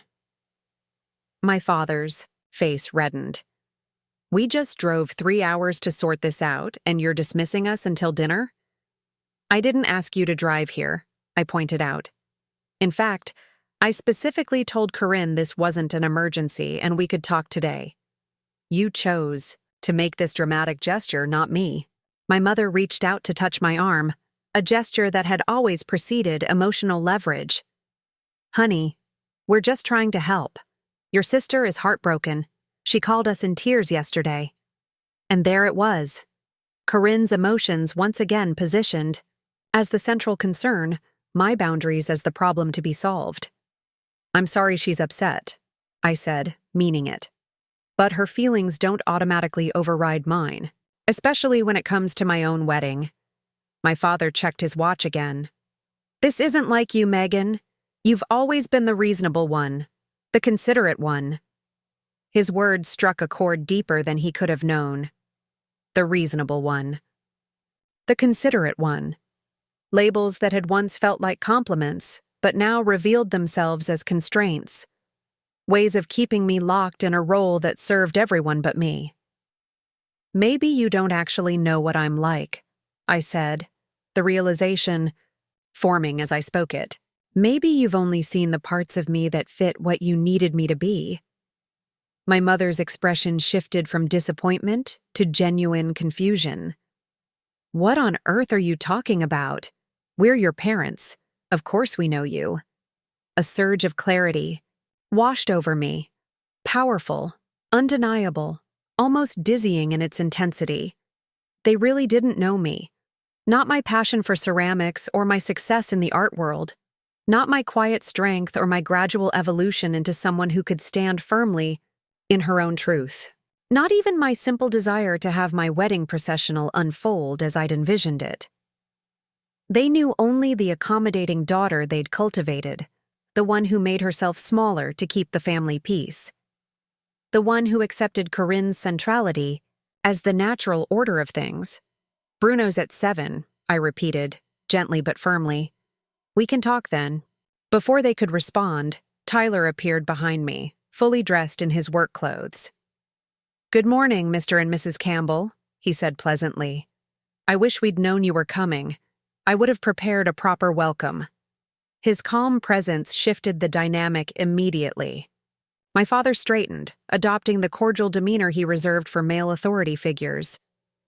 Tyler, good to see you. Sorry about the early arrival, but we have a bit of a situation to address. So I've heard, Tyler replied, his tone remaining light. The wedding processional, right? I'm sure we can work something out this evening. Meg and I both have client meetings this morning that we can't reschedule, but we're looking forward to dinner with you. He checked his watch. In fact, we should probably start getting ready if we're going to make our 9 a.m. The polite fiction that we both had immovable work commitments gave my parents a face-saving way to retreat. They would never push against professional obligations the way they routinely dismissed personal boundaries. Of course, my mother said, her social smile slipping into place. We didn't mean to disrupt your workday. We'll see you at Bruno's at 7. She leaned in to kiss my cheek, whispering, Please at least consider what will make this easier for everyone, darling. Everyone, meaning Corinne, of course. After they left, I leaned against the closed door, emotions swirling in my chest. Thank you, I said to Tyler, for the backup. He squeezed my shoulder. Always. You okay? I considered the question seriously. Yes, I said, realizing it was true. I actually am. That was clarifying. How so? I moved to the kitchen to start the coffee, needing the familiar routine to help process what had just happened. They really don't see me, Ty. Not the real me. I knew that on some level, but seeing it so clearly just now, it was like a veil lifting. Tyler leaned against the counter, watching me measure coffee grounds. What do you think will happen next? With dinner tonight? I poured water into the coffee maker and pressed the start button, comforted by its familiar gurgling. I think they'll try every approach they know to make me give in. Guilt appeals to family harmony, minimizing my concerns, maximizing Corinne's distress. The usual playbook. And how will you respond? The question hung between us as I reached for mugs from the cabinet. In the past, I would have eventually yielded, finding some compromise that was really just me conceding in a way that allowed everyone to save face. The path of least resistance. But the woman who had stood firm in the doorway moments ago, The woman who had finally recognized the true cost of her lifelong accommodations couldn't go back to that pattern. "I'm going to hold my ground," I said, the decision solidifying as I spoke it. Not angrily or dramatically, but clearly and consistently. This isn't just about the processional anymore. It's about whether I get to define my own boundaries or whether my family does. Tyler nodded, his expression a mixture of pride and concern. "It won't be easy." "No," I agreed. "But I'm starting to think the hard conversations now might be better than a lifetime of swallowing my truth to keep the peace." The workday passed in a blur of meetings and projects, but my mind kept returning to the upcoming dinner. By the time I left the office, I felt a curious mixture of dread and determination. This wouldn't be the first difficult family meal I'd experienced, but it might be the first where I entered fully aware of the dynamics at play and fully committed to not playing my usual role. I met Tyler outside Bruno's, an upscale Italian restaurant my parents had selected. He'd come directly from his office, looking handsome in a navy suit that set off his dark hair and warm brown eyes. The sight of him, steady, supportive, fully in my corner, calmed my jangled nerves. "Ready for this?" he asked, taking my hand. Nodded. "As ready as I'll ever be." My parents were already seated when we arrived, my father checking emails on his phone while my mother studied the wine list. They looked up with practiced smiles as we approached, the picture of affluent normalcy. If I hadn't known better, I might have thought this was simply a pleasant family dinner, rather than what it actually was, an intervention designed to bring me back into line. "There they are," my mother said warmly, rising to embrace me. Her Chanel. Perfume enveloped me briefly, a scent I'd associated with both comfort and anxiety since childhood. We got a lovely table in the back, more private. More private meaning easier to apply pressure without witnesses, I thought, but didn't say. As we settled into our seats, a server appeared to take drink orders. My father ordered a bottle of Pinot Noir for the table without consulting anyone else's preferences, a small but telling gesture of his assumption of authority. "I spoke with your sister this afternoon," my mother began once the server had departed. "She's absolutely devastated, Megan. She cried for nearly an hour on the phone." The emotional report was delivered with the gravity of a medical diagnosis, as if Corinne's tears were definitive evidence of wrongdoing on my part. "I'm sorry she's upset," I said, the same response I'd given that morning. "But this is my wedding, and I've made my decision about the processional order." My father set his phone down, giving me his full attention, a rarity that signaled the seriousness with which they were taking this situation. "Megan, we raised you to consider others, to be thoughtful about family harmony. This stubbornness isn't like you." There it was again, the assertion that standing firm for my own preferences wasn't like me. The implicit message that the real me was compliant, accommodating, willing to yield. "Actually, Dad, I think it is like me," I said quietly. "The part of me I haven't always felt free to express in this family." My mother's brow furrowed. "What on earth are you talking about? You've always been free to express yourself." I took a sip of water, choosing my words carefully. Have I? When have my preferences ever taken precedence over Corinne's? When have my accomplishments received the same attention as hers?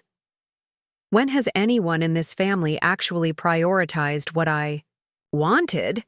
The questions hung in the air between us, uncomfortable and impossible to dismiss. My father shifted in his seat, his expression indicating I'd strayed into territory he considered inappropriate for a restaurant conversation. "That's a rather dramatic rewriting of our family history," he said dismissively. "Your sister has certain needs that require accommodation. You've always been more self-sufficient." The euphemism almost made me smile. Self-sufficient meaning less demanding, less troublesome, easier to ignore. Requiring less attention doesn't mean needing less support. I pointed out. It just means I learned early on not to ask for it. My mother reached across the table to pat my hand, a gesture that had always preceded invalidation disguised as understanding. Darling, if you've been feeling neglected, we should certainly talk about that. But linking those feelings to your sister's reasonable request about the wedding processional seems unfair. The server returned with wine, pouring each of us a glass before departing again. My father immediately raised his glass in what seemed like an attempt to reset the conversation to more comfortable territory. To family? He said pointedly. And to sort out misunderstandings. I didn't lift my glass. It's not a misunderstanding, Dad. I understand perfectly what Corinne is asking for. I'm simply saying no. He set his glass down, irritation crossing his features. This is exactly the problem, Megan. You're being rigid over something trivial. Is this really the hill you want to die on, creating a family rift over a wedding detail? The question was meant to put everything in perspective, to make me see how unreasonable I was being over a trivial matter. But in that moment, with startling clarity, I realized it wasn't trivial at all. Yes, I said simply, this is exactly the hill I want to die on, because it's not about the processional. Not really.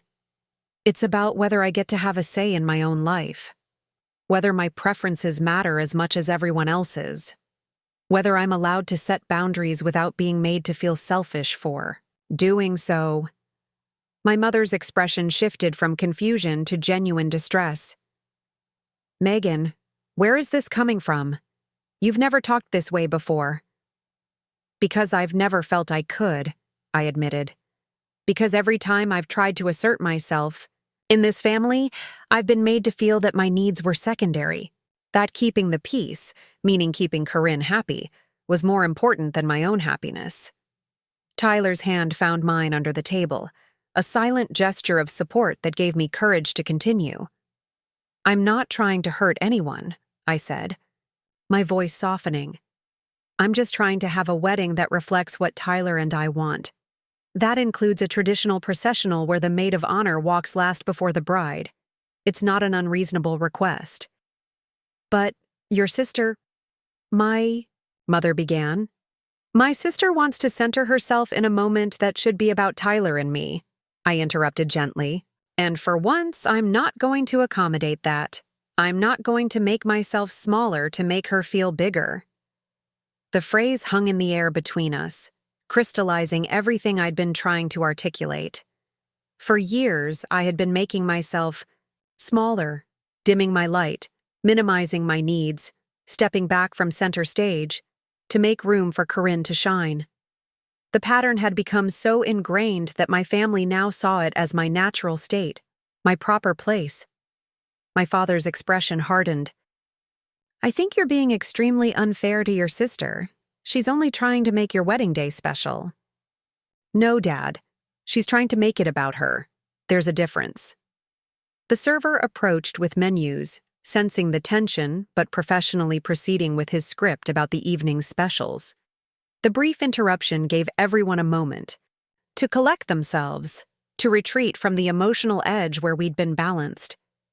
As we ordered meals none of us were probably hungry for anymore, I caught Tyler watching me with quiet pride in his eyes. He hadn't spoken much during the exchange, understanding this was my conversation to lead, but his presence beside me had been a constant source of strength. When the server departed again, my mother leaned forward, her voice lowered. Megan, please, just consider what your sister is asking. It would mean so much to her. I have considered it, I replied evenly. And my answer is still no. This isn't like you, my father repeated, as if saying it enough times would make it true. You've always been the peacemaker in the family, the reasonable one. Maybe I'm tired of peace that only comes at my expense, I said quietly. Maybe being the reasonable one has cost me more than any of you realize. A silence fell over the table, heavy with unspoken implications. My parents exchanged glances, communicating in that wordless way long-married couples often do. My mother was the first to speak again. If this is how you truly feel, then perhaps it would be best if your sister weren't at the wedding at all. Her tone suggested this was the ultimate threat, the nuclear option that would surely bring me back in line. In the past, such a statement would have sent me into immediate retreat. The prospect of disrupting the family structure so dramatically, of being seen as the cause of such a rift, would have been unthinkable. I would have backpedaled, apologized, and found some way to accommodate Corinne's wishes while preserving the illusion of harmony. But the woman sitting at that table, the one who had finally recognized the true cost of her lifelong pattern of accommodation, felt something unexpected. Relief. If that's what she decides, I'll respect her choice, I said calmly. But my decision about the processional stands. My father stared at me as if I'd suddenly started speaking in a foreign language. You can't be serious. You would let your sister withdraw from your wedding over something this petty? It's not petty to me, I said. And I'm not letting Corinne do anything. She's an adult making her own choices just as I am. This is absurd, my father declared, his voice rising enough that diners at nearby tables glanced our way. Completely absurd. We did not raise you to be this selfish. The accusation, selfish, hung in the air between us. It was the ultimate indictment in my family's value system, the worst thing one could be. Worse than unkind, worse than dishonest. Selfishness was the cardinal sin. But as I sat there, absorbing the familiar guilt the word was designed to provoke, I realized something with crystal clarity. There was nothing selfish about what I was doing. Nothing selfish about wanting my own wedding to proceed according to my vision. Nothing selfish about setting a reasonable boundary. Nothing selfish about expecting the same consideration I had always extended to others. It's not selfish to have reasonable boundaries, I said, my voice steady despite the emotion swelling in my chest. It's not selfish to expect my preferences to matter in my own life events. And it's not selfish to stop a pattern that has been hurting me for years, even if changing that pattern makes other people uncomfortable. I stood up, placing my napkin beside my untouched plate. I love you both. And I love Corinne, despite our complicated relationship. But I will not continue to make myself smaller to maintain a family dynamic that requires my constant diminishment. Not anymore. Not even for the sake of peace. Tyler stood beside me, his steady presence an anchor in the emotional storm. Megan, sit down, my father commanded, the authority in his voice a reflex that had always worked before. We haven't finished this discussion. Actually, I think we have, I said gently. At least for tonight. I'll call you tomorrow when we've all had some time to process. As Tyler and I walked out of the restaurant into the cool evening air, leaving my stunned parents at the table, I felt a curious lightness in my chest, as if setting down a burden. I'd been carrying for so long I'd forgotten it wasn't actually part of me. What my family didn't understand yet was that the woman who had just stood up and walked away from the comfortable script of compliance wasn't having a temporary rebellion or a bridal meltdown. She was finally becoming whole. Integrating all, the parts of herself that had been compartmentalized for the sake of family harmony, and that integration, once begun, could never be reversed.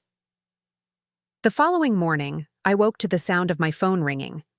Glancing at the screen, I was surprised to see not my parents or Corinne, but my Aunt Jennifer, my mother's younger sister. We'd always been close, but our contact had become less frequent in recent years as her career as a travel photographer kept her moving around the world. Hello? I answered, my voice still husky with sleep. Megan, sweetheart. Aunt Jen's warm voice came through the line. I hope I didn't wake you. I forget about time zones sometimes. I sat up in bed checking the clock. 7:15 a.m. No, it's fine. I need to get up for work anyway. Where are you calling from? Chicago, actually. Just got back from a shoot in New Zealand yesterday. Listen, I just got off the phone with your mother, and I thought I should check in with you directly. My stomach tightened. Of course, my mother had called her sister to report on my unreasonable behavior. The family communication network was undoubtedly in full swing by now. "Let me guess," I said, trying to keep my tone light. "She told you I'm being selfish and difficult about the wedding?" Aunt Jen's laugh surprised me. "Something like that. Though her version involved a lot more dramatic sighing and references to how they raised you better than this. I thought I'd better hear your side before jumping to any conclusions." The simple fairness of this approach, wanting to hear my perspective rather than automatically accepting my mother's narrative, felt like a cool drink of water in a desert. I hadn't realized how thirsty I was for someone in my family to actually listen to me. "It's about the processional order," I began, then found myself telling her everything, not just about Corinne's demand and my refusal, but about the years of accommodating my sister, the patterns I was only now beginning to fully recognize, and my newfound determination to stand in my own light. Aunt Jen listened without interruption, making only occasional sounds of acknowledgement to let me know she was still there. When I finally finished, slightly breathless from the rush of words, she was quiet for a moment. "Well," she said finally, "that certainly fills in some gaps from your mother's version. I'm guessing she portrayed me as having some kind of bridal meltdown?" "More or less. Said you were suddenly acting completely out of character, being rigid, and uncooperative for no reason." I sighed, running a hand through my tangled hair. That's been their response from the beginning, that setting a boundary isn't like me, which I guess is true, if you define me as the accommodating daughter who always gives in to keep the peace. "I'm familiar with that role," Aunt Jen said, with a wry tone that made me remember she'd grown up with my mother. "The family peacekeeper, the one who adapts so others don't have to." "Exactly," I said, relief flooding through me at being so quickly understood. It's like they've only ever seen one version of me, and they're upset that I'm not playing that part anymore. "Your mother was always the star of our household growing up," Aunt Jen said thoughtfully. "My role was to support her shine, to clean up her messes, to accommodate her moods. Sound familiar?" The parallel hadn't occurred to me before, but as soon as she said it, I saw the pattern clearly. My mother had recreated her own family dynamic with her daughters, Corinne cast in her role as the exceptional one who required special handling, me in Aunt Jen's role as the reliable supporter. "Did you ever break out of that pattern?" I asked, genuinely curious. "I moved to Singapore when I was 23, she said with a small laugh. "Put about as much physical distance between us as possible. That was my solution. Geographical, rather than emotional boundaries." This explained something I'd always wondered about, why Aunt Jen, who clearly loved her family, had chosen such a nomadic lifestyle that kept her at a distance from everyone. She'd found her own way to preserve her sense of self while maintaining family connections. "I've always admired your life," I admitted. "The independence, the adventures, the way you've built everything on your own terms." "And I've always worried a bit about you," she replied. "Even when you were little, I could see the pattern forming. The way you'd defer to Corinne, the way you'd make yourself responsible for everyone's comfort. You reminded me so much of myself at that age." A lump formed in my throat. The idea that someone had seen this happening, had recognized the pattern even as it was being established, made me feel simultaneously validated and sad. What might have been different if someone had intervened then? "So you think I'm doing the right thing?" I asked, hating how much I still needed that affirmation but craving it nonetheless. "I think you're doing the necessary thing," Aunt Jen corrected gently. "Standing firm now might be painful, but not as painful as carrying these patterns into your marriage and eventually your own children's lives. Trust me on that." Something in her tone made me wonder if there was more to her story than I knew. Relationships, or opportunities missed because of ingrained family roles she couldn't break free from. "Mom and Dad showed up at our apartment yesterday morning," I told her, "at 6:45 a.m. Then we had this awful dinner where they basically told me I was being selfish for not doing what Corinne wants, Ah, yes, the ultimate Campbell family sin: selfishness. Aunt Jen's voice held a hint of irony. Funny how that label gets applied so selectively, isn't it? Your sister's demand to precede you down the aisle at your wedding isn't selfish. It's just what she needs. But your perfectly reasonable boundary is selfish because it disrupts the established order. Her insight hit with the force of revelation. The double standard had been there all along, so woven into the fabric of our family dynamics that I'd never fully recognized it. Corinne's needs were legitimate by definition. Mine required justification, to be taken seriously. What happens now? I asked. Mom threatened that Corinne might withdraw from the wedding entirely. She might, Aunt Jen acknowledged. Or she might realize that her usual tactics aren't working and adjust her approach. Either way, the important thing is that you remain clear about your boundaries. A sudden thought occurred to me. Will you still come to the wedding, even if this turns into a whole family thing? Sweetheart, I wouldn't miss your wedding for anything, she assured me. In fact, I've been thinking about extending my stay in the States. My next shoot isn't until August, and I could use some time to work on my portfolio. The implied offer of support, of having someone physically present who understood exactly what I was going through, brought unexpected tears to my eyes. That would be amazing, I said, my voice thick with emotion. Consider it done. And Megan, I'm proud of you. It takes courage to change patterns that have been in place your whole life. No matter what happens with Corinne and the wedding, remember that. After ending the call, I sat on the edge of the bed, feeling strangely buoyant despite the ongoing family drama. Having Aunt Jen's perspective, someone who understood my family dynamics from the inside but could see them with the clarity of distance, felt like discovering a hidden ally in what had seemed like a solitary battle. Tyler emerged from the bathroom, a towel wrapped around his waist, his hair damp from the shower.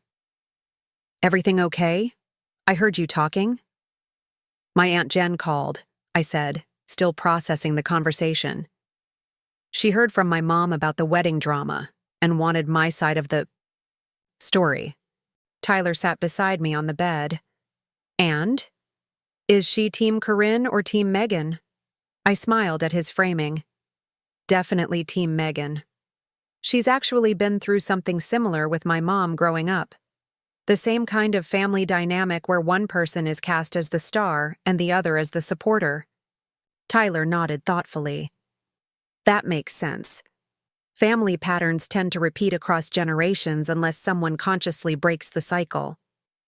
Which is exactly what I'm trying to do, I said, the realization strengthening my resolve. Not just for the wedding, but for our future, for any family we might create together. Tyler's expression softened. Our kids are going to be so lucky to have a mom who understands how important it is for each person to be seen and valued for who they really are. The mention of future children, something we'd discussed in general terms but not in detail, suddenly made everything feel more significant. This wasn't just about a wedding processional or even about my relationship with my sister. It was about the kind of parent I wanted to be, the kind of family culture I wanted to create. I should get ready for work, I said, though part of me wanted to stay in this moment of clarity and connection. Me too. Dinner out tonight? There's that new Thai place you wanted to try. I nodded, grateful for the suggestion of a normal evening. Without family drama. Perfect.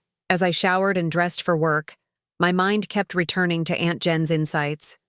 The pattern she had described, my mother as the central figure, Jen as the supporting character, was so similar to what had developed between Corinne and me that it couldn't be coincidence.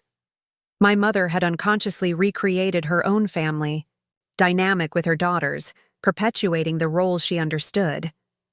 But understanding the origin of the pattern didn't make it any less harmful. And recognizing it now didn't erase the impact it had already had on my sense of self, the ways it had taught me to minimize my own needs, to see myself as secondary, to find identity in supporting others rather than shining in my own right. breaking. That pattern would require more than just standing firm on the wedding processional. It would mean consistently asserting my right to exist as fully as anyone else in my family, to need as openly as Corinne, to expect as much consideration as my mother, to take up space without apology. The thought was both exhilarating and terrifying. At work, I found it hard to focus, my mind drifting repeatedly to the family situation. Around noon, I decided to take a late lunch break and walk to a nearby park, hoping the fresh air and movement would help clear my head. The spring day was glorious, trees budding, daffodils pushing through the soil, the air carrying that particular sweetness that comes after a long winter. I found an empty bench and sat, tilting my face up to the sun and closing my eyes. "Megan? Is that you?" I opened my eyes to see Laura Peterson standing before me, a takeout coffee cup in hand. Laura had been one of my bridesmaids in high school, a close friend I'd lost touch with after college as our lives had taken different directions. Last I'd heard, she was working as a therapist somewhere in the city. "Laura!" I stood to hug her, genuinely pleased at the unexpected encounter. "It's been forever. How are you?" "I'm good, just grabbing coffee between client sessions. My practice is in that medical building across the street." She gestured toward a modern glass structure. "What about you? Still in marketing, right?" I nodded, making room for her on the bench. "Same company, though I've moved up to senior account manager now." "Congratulations. And I heard you're getting married soon? I saw your mom post something about it on Facebook a while back." The mention of my mother brought a slight tension to my shoulders. "Yes, in about 6 weeks. It's been quite the planning process." Something in my tone must have conveyed more than I intended, because Laura's expression shifted to one of professional concern. "Ah, wedding stress. I see a lot of that in my practice, actually. Family dynamics tend to intensify around major life transitions." I found myself laughing at the understatement. "You could say that again." Laura studied me thoughtfully. "Want to talk about it?" "I'm off the clock, I promise. Just friend to friend." The offer was tempting. Laura had known my family well during our teenage years, had been a frequent guest at Campbell family dinners, and had witnessed the dynamics between Corinne and me firsthand. Her perspective, like Aunt Jen's, might provide valuable insight. "It's a classic case of history repeating itself," I said, deciding to trust her. "Corinne is making demands about my wedding that I'm finally refusing to accommodate, and my family is acting like I'm the one being unreasonable." Laura nodded, unsurprised. "Let me guess. She wants a spotlight role of some kind? Something that makes the ceremony partly about her rather than just about you and Tyler?" I stared at her, startled by the accuracy of her assessment. "How did... You know?" She gave me a wry smile. "Megan, I spent 4 years watching Corinne turn every situation into a showcase for herself. Remember my Sweet 16 party? She somehow ended up performing an impromptu dance routine that had everyone's attention for 20 minutes. The memory surfaced immediately. Corinne, then 14, creating a dramatic spectacle at Laura's birthday celebration. At the time, I had been embarrassed but not surprised. It was simply what Corinne did, what my family expected and accommodated. "She wants to walk down the aisle before me," I explained. "Not with the other bridesmaids, but separately, as a special feature of the processional. And when I said no, she mobilized my parents to pressure me into changing my mind." Laura winced. Classic triangulation. Instead of dealing with your boundary directly, she's bringing in reinforcements to make you question yourself. The term, triangulation, gave a name to something I'd experienced countless times but never properly identified. That's exactly what's happening, and it's always worked before, because I've always given in to keep the peace. "But not this time," Laura observed. "No," I confirmed. "Not this time." "Good for you," she said with genuine warmth. Setting healthy boundaries with family is one of the hardest things we ever do, especially when there's a long history of those boundaries not being respected. The validation from someone who had witnessed my family dynamics firsthand, who had the professional training to recognize their unhealthy aspects, felt like receiving permission I hadn't realized I was still seeking. My parents are acting like I've had some kind of personality transplant, I admitted. Like standing up for myself is so out of character that I must be having some sort of breakdown. Laura nodded knowingly. When you change a pattern in a family system, everyone else has to adjust.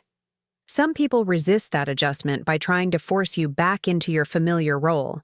They'll tell you you're being not yourself, when what they really mean is you're not being who they need you to be. Her insight hit so close to home that it took my breath away. That was exactly what was happening. My family was trying to force me back into the familiar role of accommodator, of peacekeeper, of the one who yielded so no one else had to be uncomfortable. What do I do now? I asked. My mom's threatening that Corinne might withdraw from the wedding entirely. Laura considered this. She might. And that would be painful, I know. But ask yourself this. Would you rather have a wedding where you've honored your own boundaries, or one where you've once again sacrificed your needs to maintain a family pattern that's been hurting you for years? Put that way, the answer was clear. I want a wedding that reflects who Tyler and I really are, not one that's been distorted to accommodate my sister's need to be the center of attention. Then hold your ground, Laura advised, with compassion for everyone involved, including yourself, but with firmness about what matters to you. We talked for nearly an hour, the conversation flowing easily between wedding specifics and broader insights about family dynamics. By the time Laura needed to return to her office for afternoon appointments, I felt both lighter and more grounded than I had in days. We should get coffee sometime, she said as we prepared to part ways. Catch up properly, and I'd love to meet Tyler. I'd like that, I said, meaning it. And Laura, thank you for listening, for understanding. She squeezed my hand. Sometimes we need someone who saw us back then to affirm who we're becoming now. You were always stronger than you gave yourself credit for, Megan. Even in high school, when you would step back to let Corinne shine, there was a quiet strength in how you carried yourself. I'm glad you're finally claiming it. As I walked back to my office, Laura's words echoed in my mind. Had there always been strength in me, even as I played the accommodating role my family expected? Had others seen qualities in me that I hadn't recognized in myself?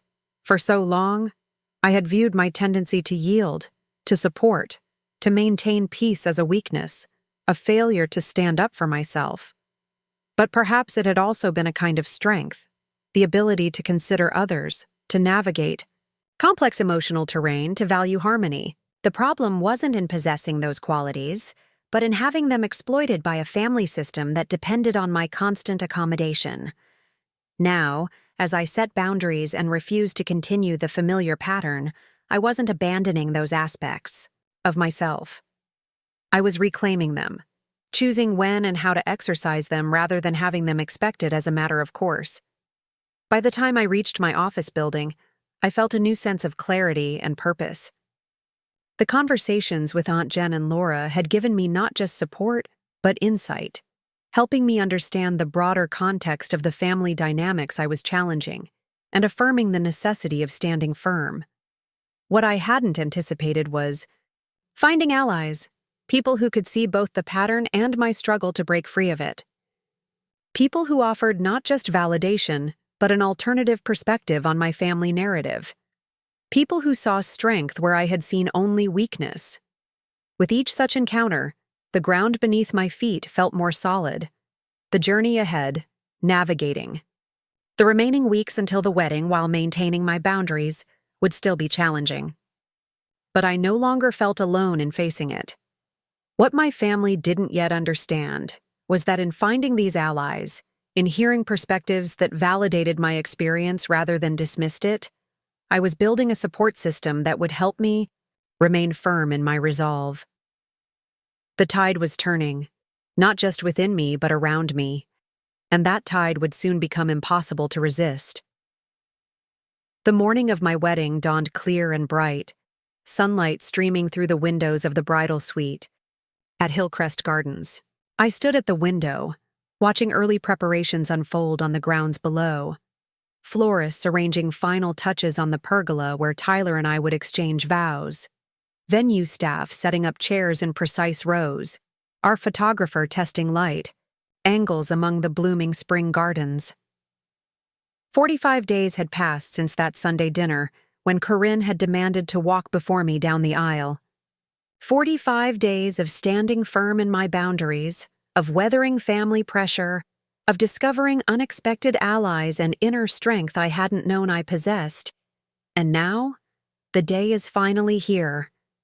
Penny, for your thoughts? Aunt Jen's voice came from behind me. She was already dressed in her sage green gown, her silver-streaked dark hair elegantly styled, looking more like an older sister than my mother's sibling.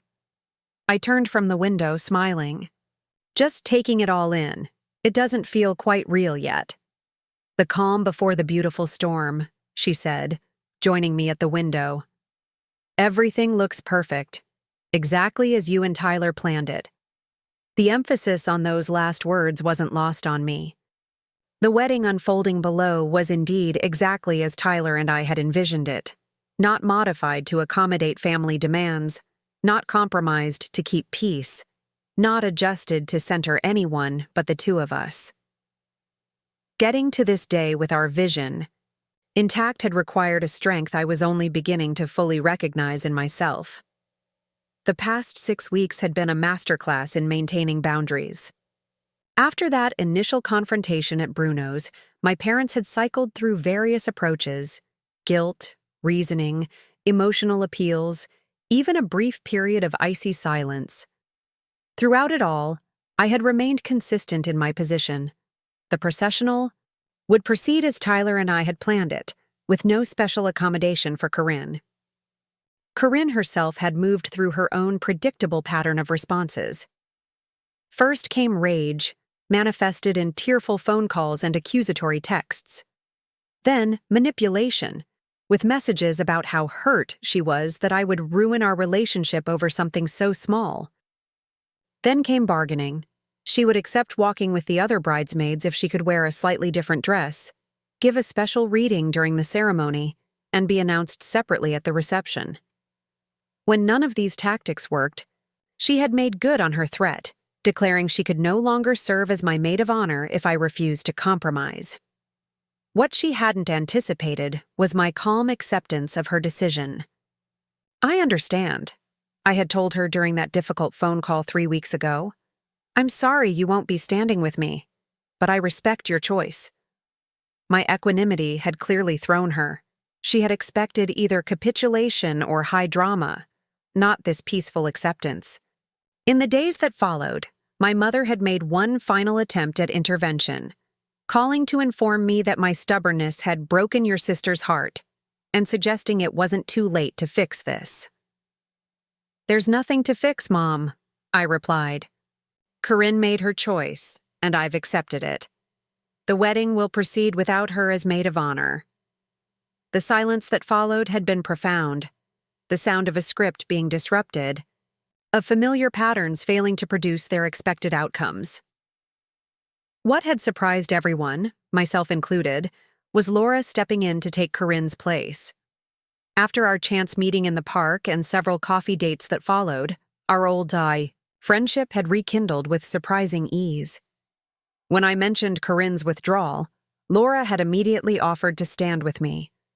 "Only if you want, of course," she had added, "but I'd be honored to be there for you on your day."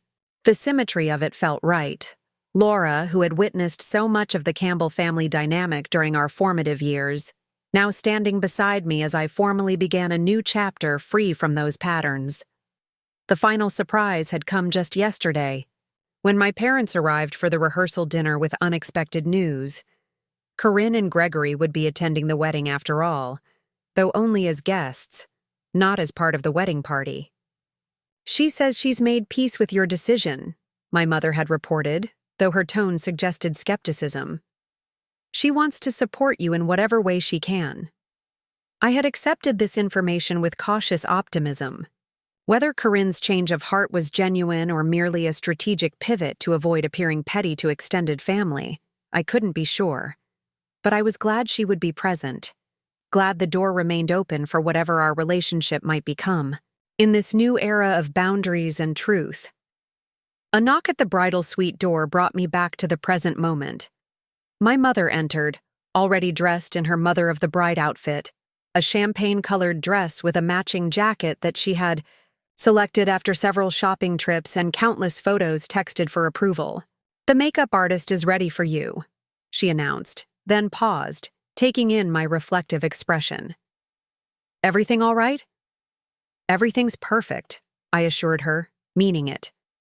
She crossed to stand before me, reaching to adjust a strand of my hair, though it didn't need adjusting, a habitual gesture of maternal authority that I now recognized as her way of maintaining connection. "You look beautiful," she said, her voice softening. "I know these past weeks have been challenging, but seeing you today, so centered and calm." She paused, something like realization crossing her features. "You remind me of how Jennifer always was, quietly certain about her own path." I glanced at Aunt Jen, who raised an eyebrow in silent communication. My mother had never before drawn this parallel between her sister and me, had never acknowledged the similar roles we had played in the family system. "Thank you," I said simply. "That means a lot." A comfortable silence settled between us, not the tense quiet of unspoken conflict, but a moment of genuine connection. For perhaps the first time, my mother was seeing me clearly, not through the distorting lens of family roles and expectations. "I should let you get your makeup," she said finally. "Your bridesmaids are almost ready. Laura has been incredibly helpful with organizing everything." The easy mention of Laura, whose presence had initially been a source of tension given the circumstances of her replacing Corinne, suggested another small shift in my mother's perspective. She was adapting, however grudgingly, to the new reality I had created by standing firm. As she turned to leave, I called after her. "Mom, thank you for being here, for adjusting." She paused at the door, her expression complicated but not closed. "You're my daughter, Megan, even when I don't understand. Your choices, I love you." It wasn't a full acknowledgement of the harmful patterns I'd been pushing against, but it was something, a crack in the edifice of family mythology that had constrained me for so long. The next 2 hours passed in a whirl of activity: hairstyling, makeup application, helping bridesmaids with last-minute adjustments, the photographer capturing candid moments of preparation. Through it all, I maintained a center of calm certainty, present in each moment rather than anxious about what lay ahead. When it was time to don my wedding dress, a sleek, modern gown with clean lines and subtle beading that perfectly expressed my aesthetic rather than conforming to traditional bridal expectations, Laura and Aunt Jen helped arrange the fabric and secure the buttons up the back. "How are you feeling?" Laura asked, adjusting the train to fall in perfect folds. "Ready," I replied, surprised by how completely I meant it. "Completely ready." Looking in the mirror, I hardly recognized myself, not because of the elegant gown or professional makeup, but because of the woman gazing back at me.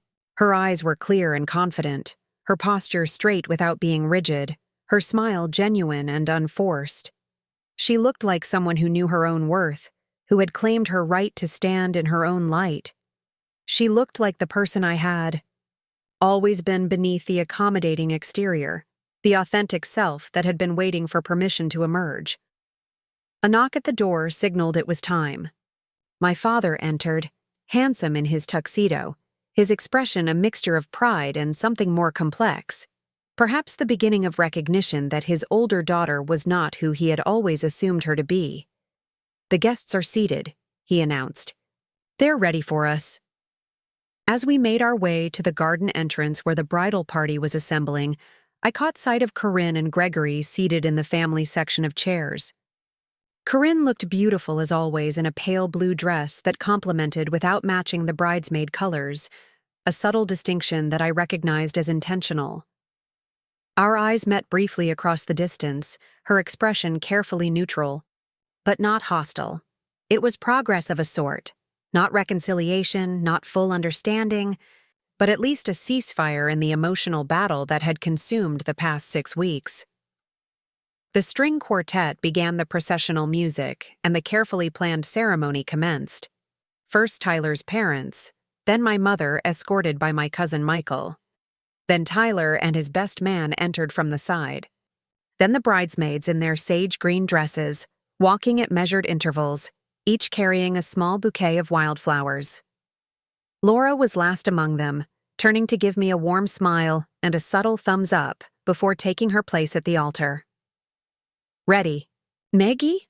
my father asked quietly, using the childhood nickname he hadn't used in years. I took his offered arm, feeling a surge of emotion that had nothing to do with family tension and everything to do with the significance of the moment about to unfold. "I'm ready," I said with quiet certainty.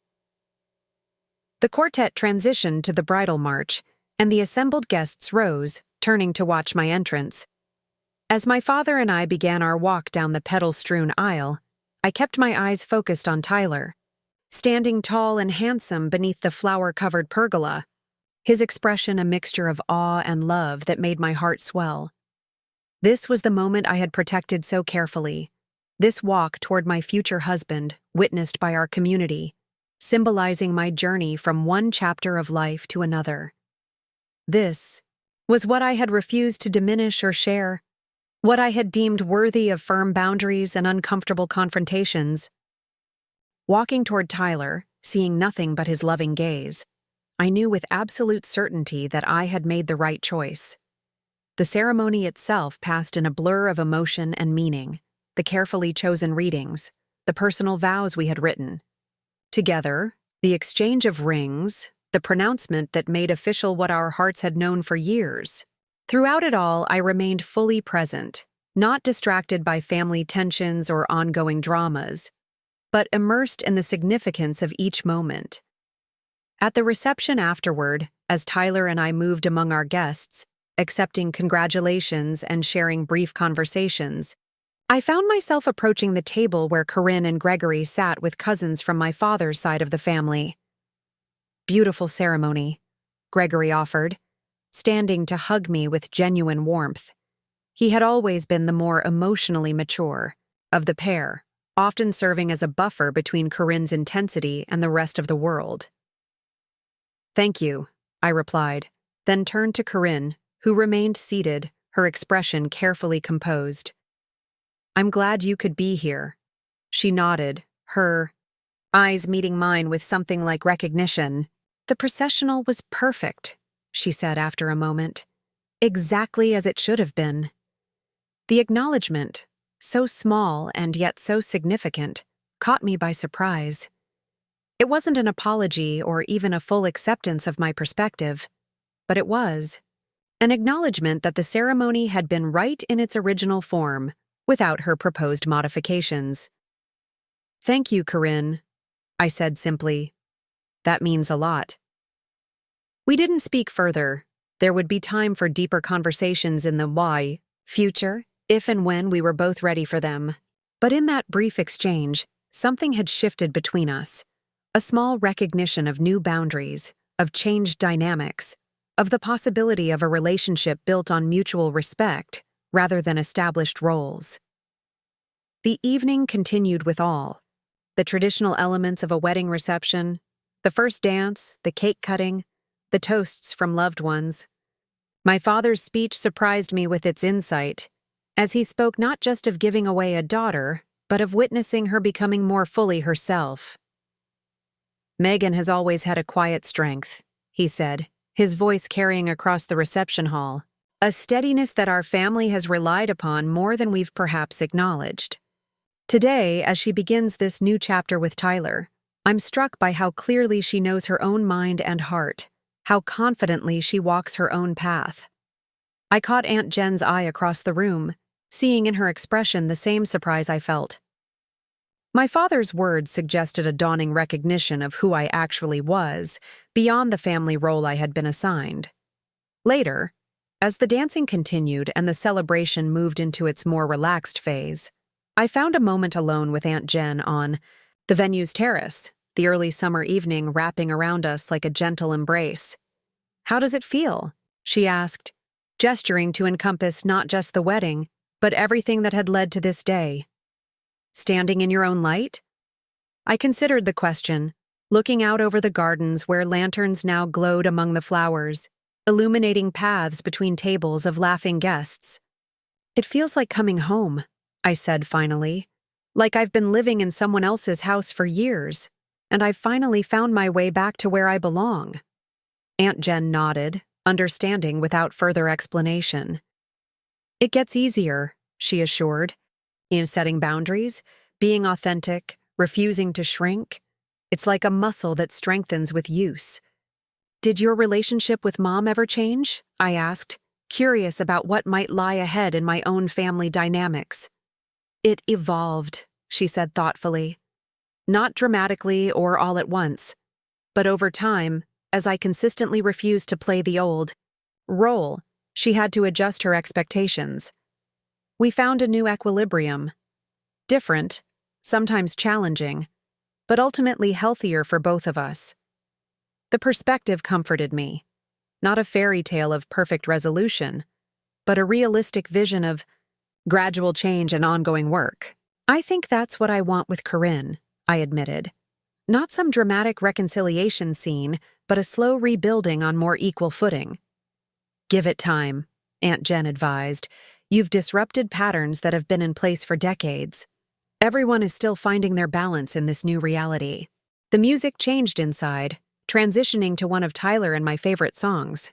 As if summoned by the melody, he appeared at the terrace door, his bow tie loosened, his smile warm and inviting. "There you are," he said, extending his hand toward me. "May I have this dance, Mrs. Mitchell?" The name, so new and yet immediately right, brought a smile to my face. "You may indeed, Mr. Mitchell." As we moved back inside to join our guests on the dance floor, I caught glimpses of the various players in the family drama that had consumed the past 6 weeks. My parents, talking with Tyler's aunt and uncle, my mother's expression more relaxed than it had been in weeks, Laura, laughing with college friends at a table near the dance floor, Corinne and Gregory, slow dancing at the edge of the crowd, her head resting on his shoulder. We were all finding our way forward, not back to what had been, but toward something new and potentially healthier. Tyler drew me close as we danced, his cheek against my temple. "Happy?" he asked simply. I considered the question, not with the automatic response of yes that social convention demanded, but with genuine reflection. Was I happy? The day had unfolded beautifully. The ceremony had been exactly as we'd planned it. The celebration around us was joyful and authentic. But beyond these external markers of success lay something deeper and more significant. I had arrived at this moment as my whole, integrated self, not divided between family expectations and personal truth, not diminished to make others comfortable, not playing a role that no longer fit. "Yes," I said, the word carrying the weight of all I had discovered about myself in the past 45 days. "Completely happy." As we moved across the dance floor, surrounded by the people who had witnessed not just our wedding but my transformation, I realized that the small favor Corinne had demanded had catalyzed something far larger and more important than anyone could have anticipated. In refusing that unreasonable request, I had begun dismantling patterns that had constrained me for decades. In standing firm against family pressure, I had discovered strength I hadn't known I possessed. What had started as a conflict over a wedding processional had become a reclamation of my authentic self. And that self, whole, integrated, standing firmly in her own light, was now stepping confidently into her future, hand in hand with the man who had supported her emergence every step of the way. The song ended, but Tyler kept me close for a moment longer, his eyes holding mine with a mixture of love and pride. "You know what I'm thinking?" he asked quietly. "What's that?" His smile deepened, reaching his eyes with a warmth that still took my breath away after all these years. "That I'm the luckiest man in the world to be married to a woman who knows exactly who she is and isn't afraid to stand in that truth." The words washed over me like a blessing, an affirmation of everything I had fought for these past weeks. Not just a perfect wedding day, but the right to define my own boundaries. Not just a traditional processional, but the freedom to live authentically in all areas of my life going forward. As the music changed again and other couples joined us on the dance floor, I caught sight of Corinne watching us from across the room. Our eyes met briefly, and something passed between us. Not reconciliation exactly, but recognition. An acknowledgement that something fundamental had shifted in our relationship, and there would be no going back to the old patterns. What came next would be up to both of us. A new dynamic to be negotiated carefully over time, without the weight of family mythology dictating our roles. It wouldn't be easy, and there would undoubtedly be setbacks along the way, but for the first time, I felt genuine hope that we might eventually build something authentic between us, a relationship based on who we actually were, rather than who we had been cast to be. For now, though, I was content to be exactly where I was, in my husband's arms, surrounded by celebration, fully present in a moment that belonged completely to us. The future, with all its challenges and possibilities, would unfold in its own time, and I would meet it as my whole, authentic self, standing firmly in my own light, making no apologies for the space I occupied in the world. What had begun as a sister's unreasonable demand had become the catalyst for my most important journey, not down the aisle, but back to myself. Looking for more? We've got 2 amazing stories ready for you right on screen. If this one touched you, these are absolutely worth your time. Click to watch them now. And hey, subscribe and hit that bell to never miss our latest uploads.